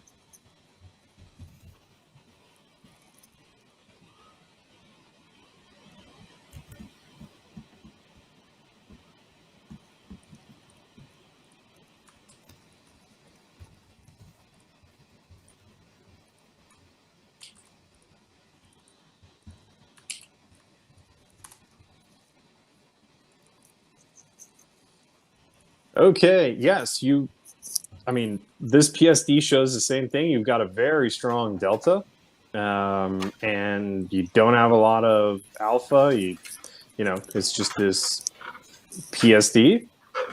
And in the back, I would say this is, again, we don't filter out that aggressively on 50 hertz because we're not in Europe or Canada. But yeah, this is your mains creeping in. But no, this part, it looks similar to what you described. There are very few peaks and not very big ones. So according to your power curve, you have a delta peak at 2.15, another one at 3.44. I'm guessing that's this. What's this? Which one is this? This is your FOOF rear. So but which condition? Oh, baseline ISO. Baseline. Yeah. So I guess we can compare. Just show me that FOOF again. Sure. Okay, so there's like a flimsy little low alpha. Like maybe overfit, but it's interesting. Okay. Yeah, I mean, but there is something, right? If we look at that, I mean, this structure looks interesting because it's distinct from that delta, and it's got a little bit, you know, the fit seems to, you know, that peak is a little higher, but it's about right. It skips this peak, but this section is also okay, right? It's not massive, but it's there. You know, this is like a 9 hertz ish alpha, and I think that's maybe this. So your big peak is at 7.8. That's this. So that's kind of like more of a high theta right here, and that's got a power of 142 and a bandwidth of 1.25. Right. So we can compare that to the condition, right? We can see what we've got. Okay. let's take a scroll through the rest of it, see what we got. So your delta makes a very different shape than mine. It's really, really on this 1.5 hertz type stuff. Mine is in a very different position. It's usually around the 2-3 point. Your alpha is a little wider than mine. You've got high and low frequency. Your beta is really focused on 15 in the front, and your theta is, you know, it seems like a normal distribution around 5 to me. In the rear, theta, again, prominent 5. Your alpha is more on the low end in the rear, whereas in the front, it's got higher components. Your delta looks about the same, but again, this is just a little unusual in the front, and then this is kind of just more what I'm used to in the rear. And then your gamma, this is the mains. This is me not filtering aggressively enough, but it does show somewhat in the rear. Band power front, delta dominant, theta, alpha, beta, gamma, and in the rear, some initial delta, but then it really kind of settles in.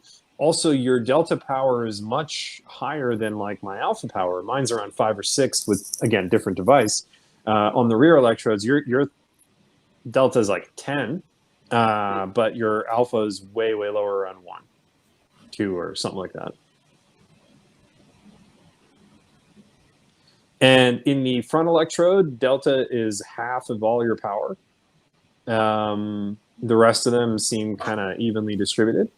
And in the rear, delta is over half your power, and everything is evenly distributed, with beta kind of being the second largest. But let's take a look at the spicy and toss that in there and see what we got. Right. So I'm gonna nuke these rows, and then I'm going to grab. Oh, sorry. The wrong this. Okay, so spicy during recording. Let's open that up. Okay, so we're just going to select these 4, copy, and paste. Cool. So we got that saved, and let's rerun it.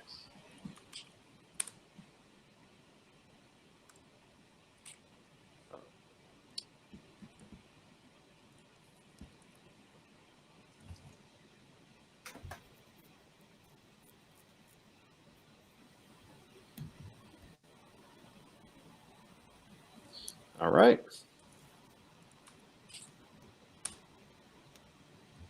Okay, so we've got the baseline open. Let's open the spicy during recording and see if we see any contrast. So if we're flipping back and forth, you know, delta looks like it's right around the same level. Very consistent recordings, which is pretty cool. Let's minimize that. Okay, so if we just kind of flip, I would say really doesn't look any different, but your overall alpha band seems higher or has less of a drop. Yeah, but you can see the shift, the broadband shift that you know, we were seeing in those comparisons. It jumps up, doesn't it, in the second one? Yeah, it does. So here we've got very similar axes, but you can see that all of them kind of jump up. Yeah.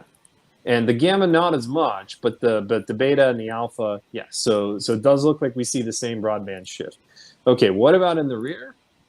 Okay, we've got the same, but this, I mean, this looks alpha bumpish. Let's see what Foof says, right?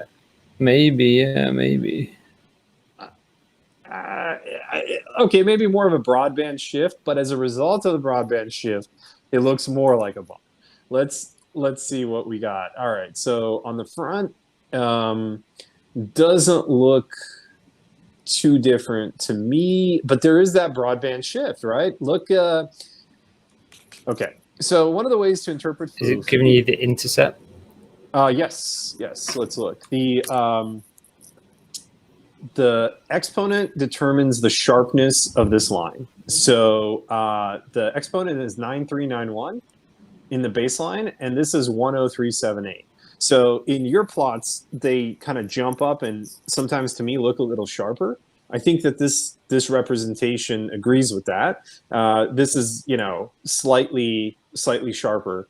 So which way around are they? Offset exponent. So the offset is 0. Yeah. So the offset goes up 0.18 to 0.2.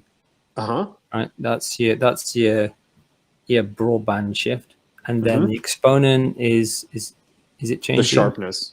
Yeah. So it changes from 0.93 to 1.03. So that means it got sharper by like a few degrees. A little bit. Yeah.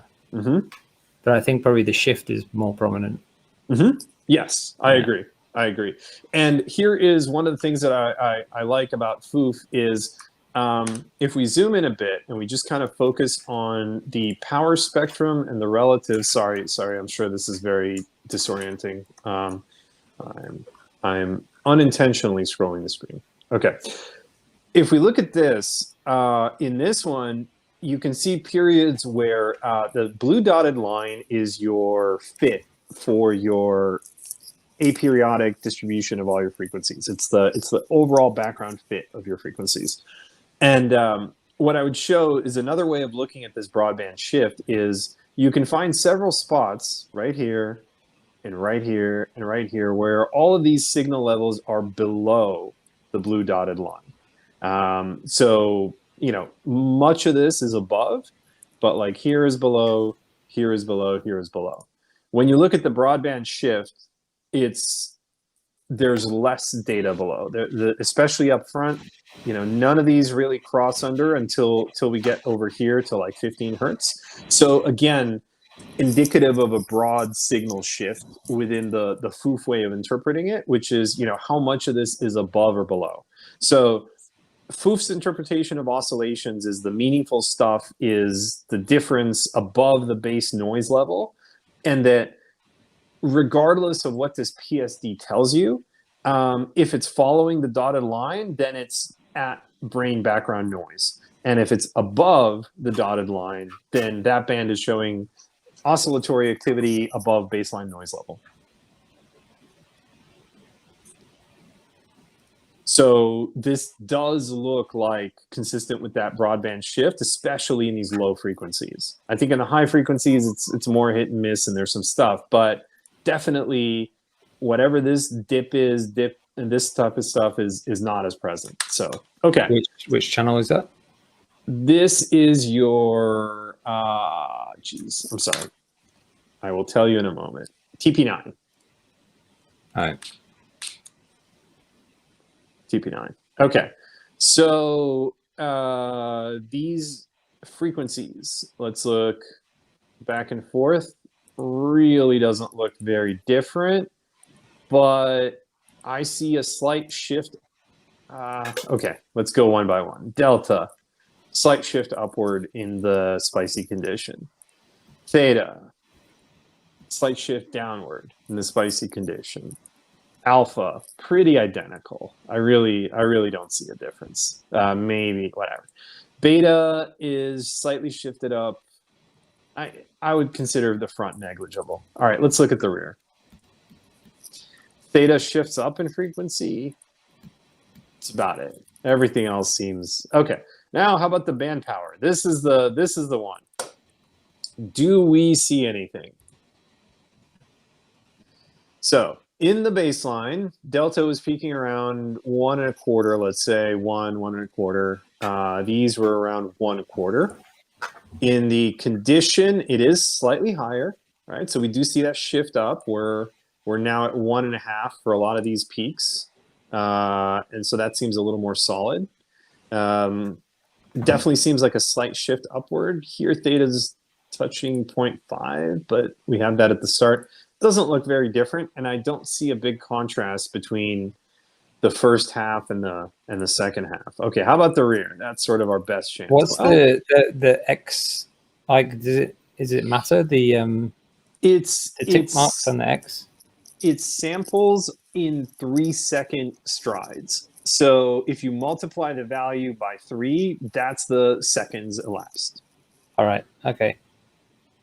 Yeah, that's right. So we're using a 3-second window. So when this plots, you know, it views each Fourier as one sample. So we're kind of like, we're taking that 300 seconds and turning it into 100 3-second bins. Mm-hmm. And so, yeah, that's what you're seeing. And so, yeah, this, I mean, according to the band power, you do have quite a shift in your theta when you do the spicy stimulus. You do have delta, the motor artifacts, but I would say the theta seems to be the strongest response for you. Right. I Well, mean, that does. it's in every frequency band, which you've already seen in the power spectra, but you can see But the but hike.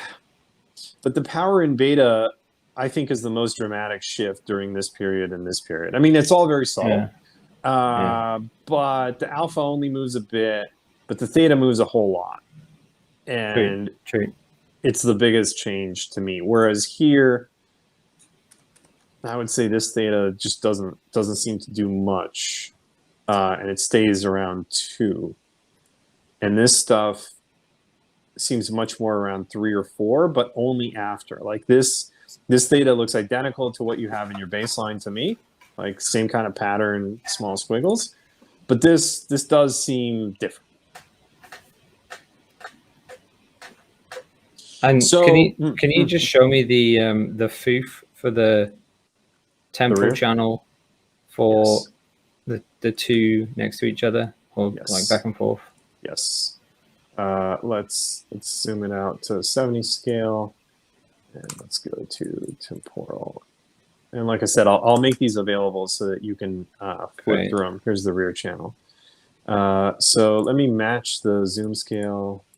Come on. 75. Okay. And here is the rear. Let me just make sure. EEG rear channel. EEG rear channel. Okay, so I'm not misleading you. And here is the difference. So, you know, it's kind of interesting actually that as apparently in some certain statistical senses noisy, my brain recordings are, at least that like pathetic little alpha nudge is there in both, right? Just about. Yeah. Yeah. But it does seem to shift prominently. Kind of band specific enhancement. What do you think? Can we see from the numbers? The alpha bump. Does the alpha bump? Does the FOOF amplitude of the alpha bump change? Let's see. We've got a 2 hertz peak, 2.15 of 384 power. Here we're talking 2.82 of 195 power. So there's a second one around 3.44, which is also delta. So in the baseline, it looks like there's like a low delta and a high delta.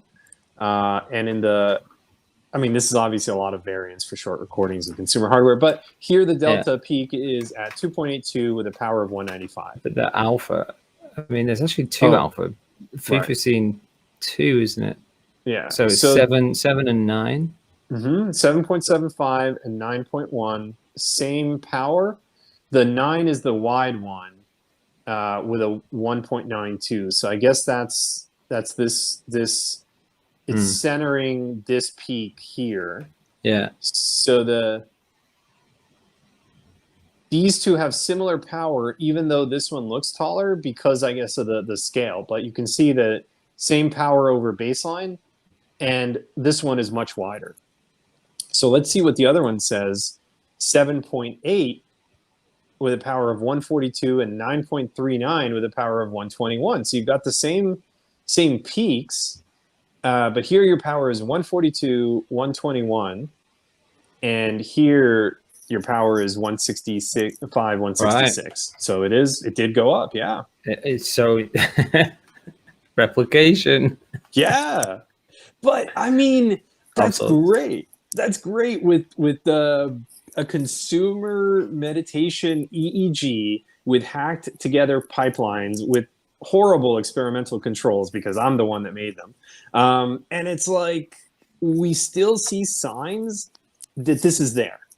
And so, you know, we And grab those. I'm curious to see this alpha, like, specifically. I mean, I think the broadband, I'm not surprised to see that. I think it's a bit harder to interpret that as a kind of clean brain effect, but I'm definitely interested to know from the recordings that, you know, people do, and we can look at more of, like, is there an alpha specific increase?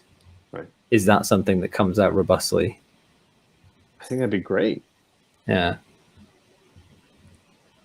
And so I think this is very, very fascinating for something that we were just sort of, you know, checking out. And now we have kind of a thing to replicate, which is, it looks like we're expecting that there's some alpha activity. In some people, it might be in the front, it might be in the rear, but using FOOF or quantifications, we're looking for either a visible shift in the PSD, or if there's an overall shift in the power, maybe to see that the alpha component gets stronger. Right.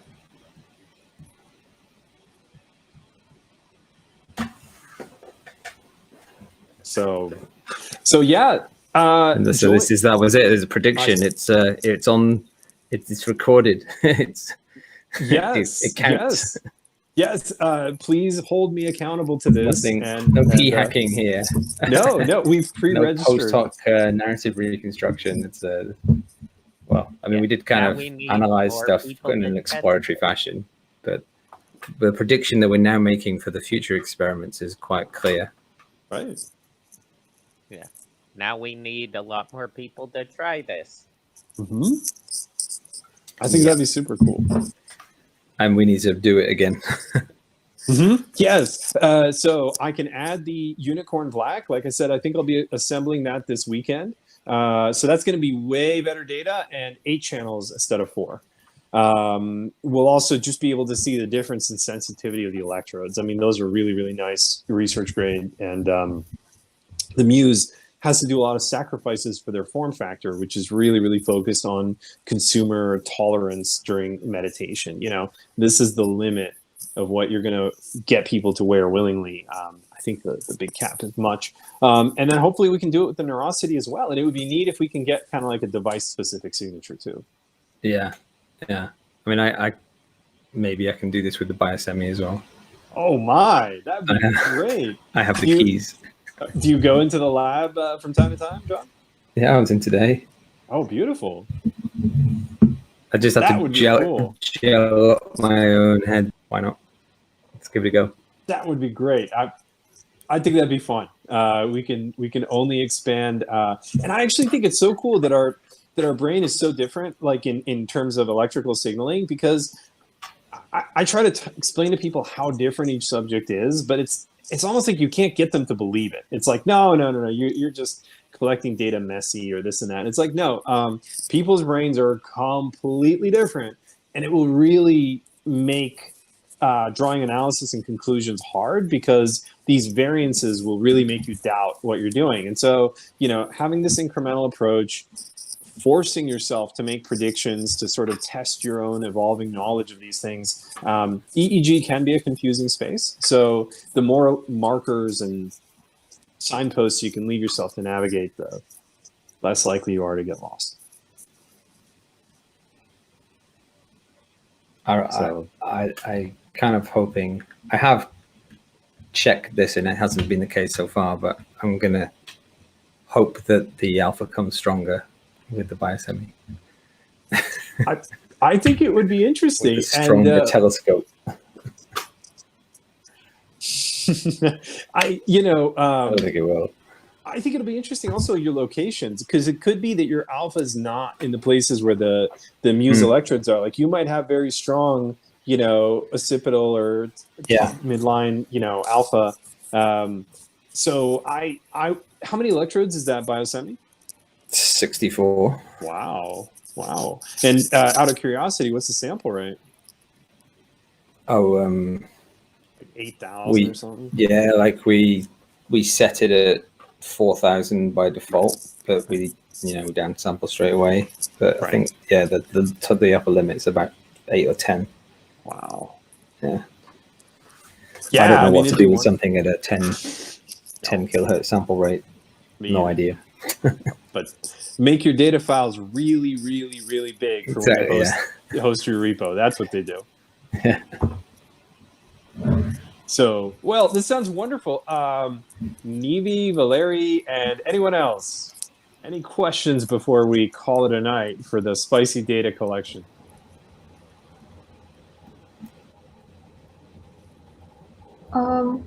Yeah, I had one question. So when we see that shift in John's data, we saw for rest time and for spicy, we see a shift. Is that necessarily because of the spicy stimulus, or could there be some other sources for shift? Because it seems like it's not just one band which is which has the power shift, right? It's the whole spectrum that shifts altogether. So I'm wondering, like, are there other reasons that it happens? Well, I mean, on the assumption that's a kind of robust finding, as in, like, if you repeat it, then you would see it again and again and again and again and again. Then, yeah, I mean, it's definitely something that we've introduced with that manipulation. But I mean, if it's the question is not necessarily kind of, for me, the question is not, is it the eating of the chili stuff? It's like, is it the brain or is it the non-brain responses that are driving that difference?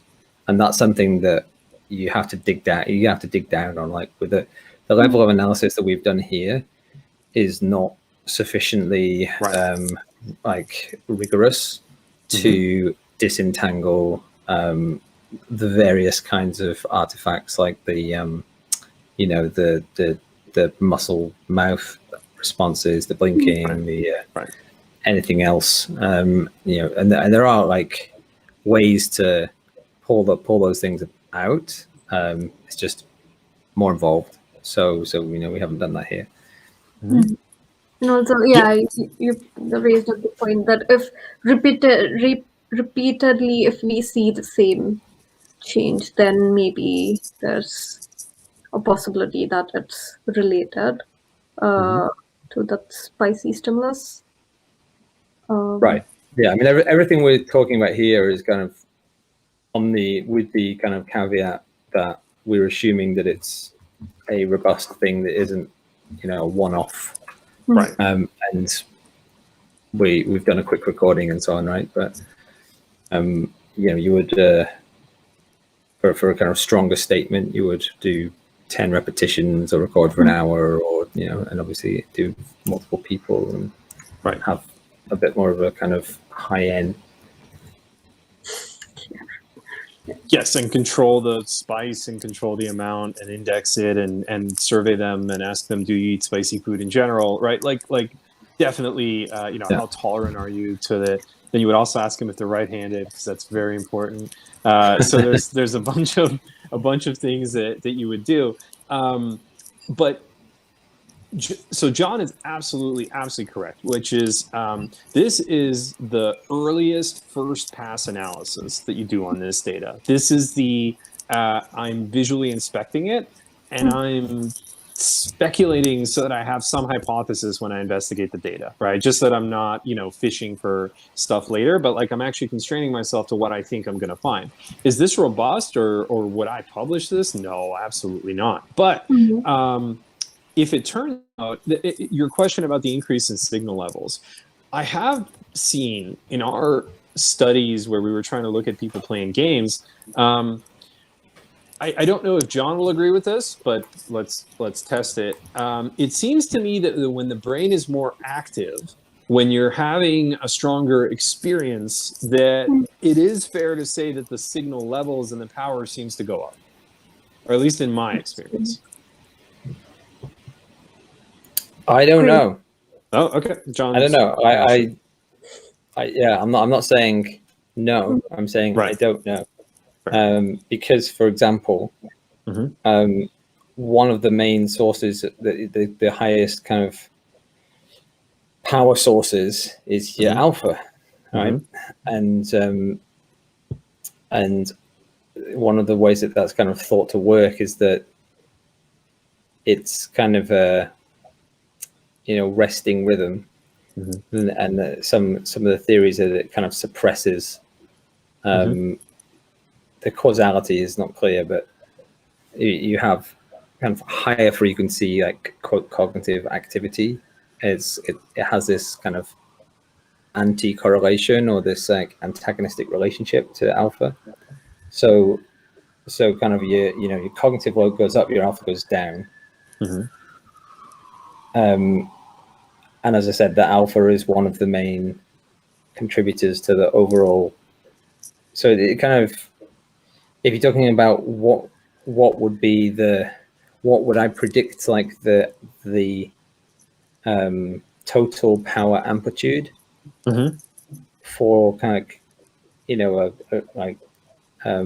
cognitively focused versus non-cognitively focused, I wouldn't necessarily predict the overall amplitude to go down, because I would expect the alpha to be higher for the less focused one, and generally like the alpha also because it's low frequency, like it just occupies this just large chunk of the power spectrum.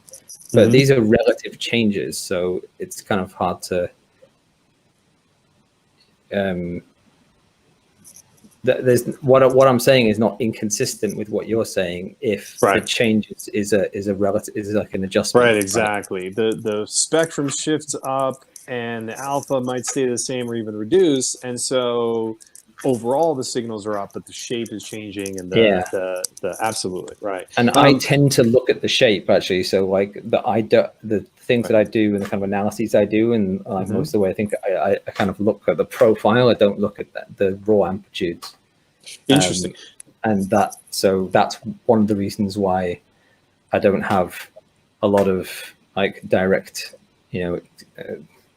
data kind of coming to mind to kind of that specifically speaks to changes in overall amplitude, because I generally look at relative amplitudes. Yeah, so I'm just going to bring up the FOOF again for 1 second, if folks want to look at it, and I'll just kind of point out what so when I talk about signal levels going up, what I mean specifically is more stuff above the dotted blue line. So I totally agree that this is going to change. The shape of this blue line is going to change based on frequencies present. But the way that I would quantify an increase in signal levels is I want to see peaks that are higher than the other peaks for a given activity. And so what I would expect is just again, this is just based on our esports type of thing. So like if we put someone in a really boring shooter that has long periods of time between fights, there's just going to be less there's more of this noise type thing and less peaks, less oscillatory activity. But if we put people in a game that has very, very intense activity, there's just more peaking. There's more deviations above the baseline. That's how I would sort of describe it. Yeah, I definitely didn't mean to overstate it, like everything just triples or anything like that. But it's what I think is so awesome. That's actually closer to how because it's if you're thinking about it in that kind of FOOF. Right. That's actually because it's kind of like subtracting out a mean of sorts. Then you're actually thinking about relative amounts as well. Yeah. So we're actually kind of a bit on the same page.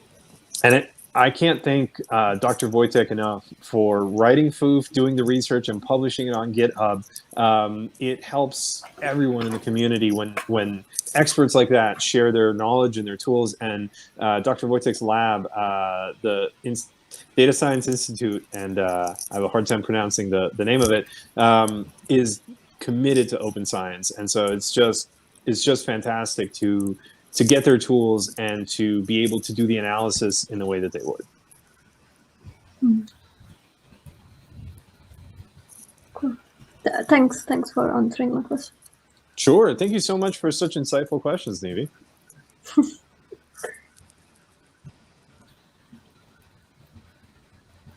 Okay. Well, we're going to update the repo. I'm going to put the PDFs, and you had some fun watching me spice it up. And John, too, I have to admit, it was very, very... You keep a much better poker face than I do. I'm picked terrible. it up, right? I think I you know, maybe if I'd have had like 2 teaspoons, or I had some of this, I feel like I, you know, was showing so much fear, but in the end I didn't suffer as much as I kind of I should have done. I think it was great, and we can always amp it. Maybe for the biosemi, you can make more of a contrast. But I think for the hack night experiment, it was excellent. Okay. Beautiful. All right, I'm going to You cut off probably the... like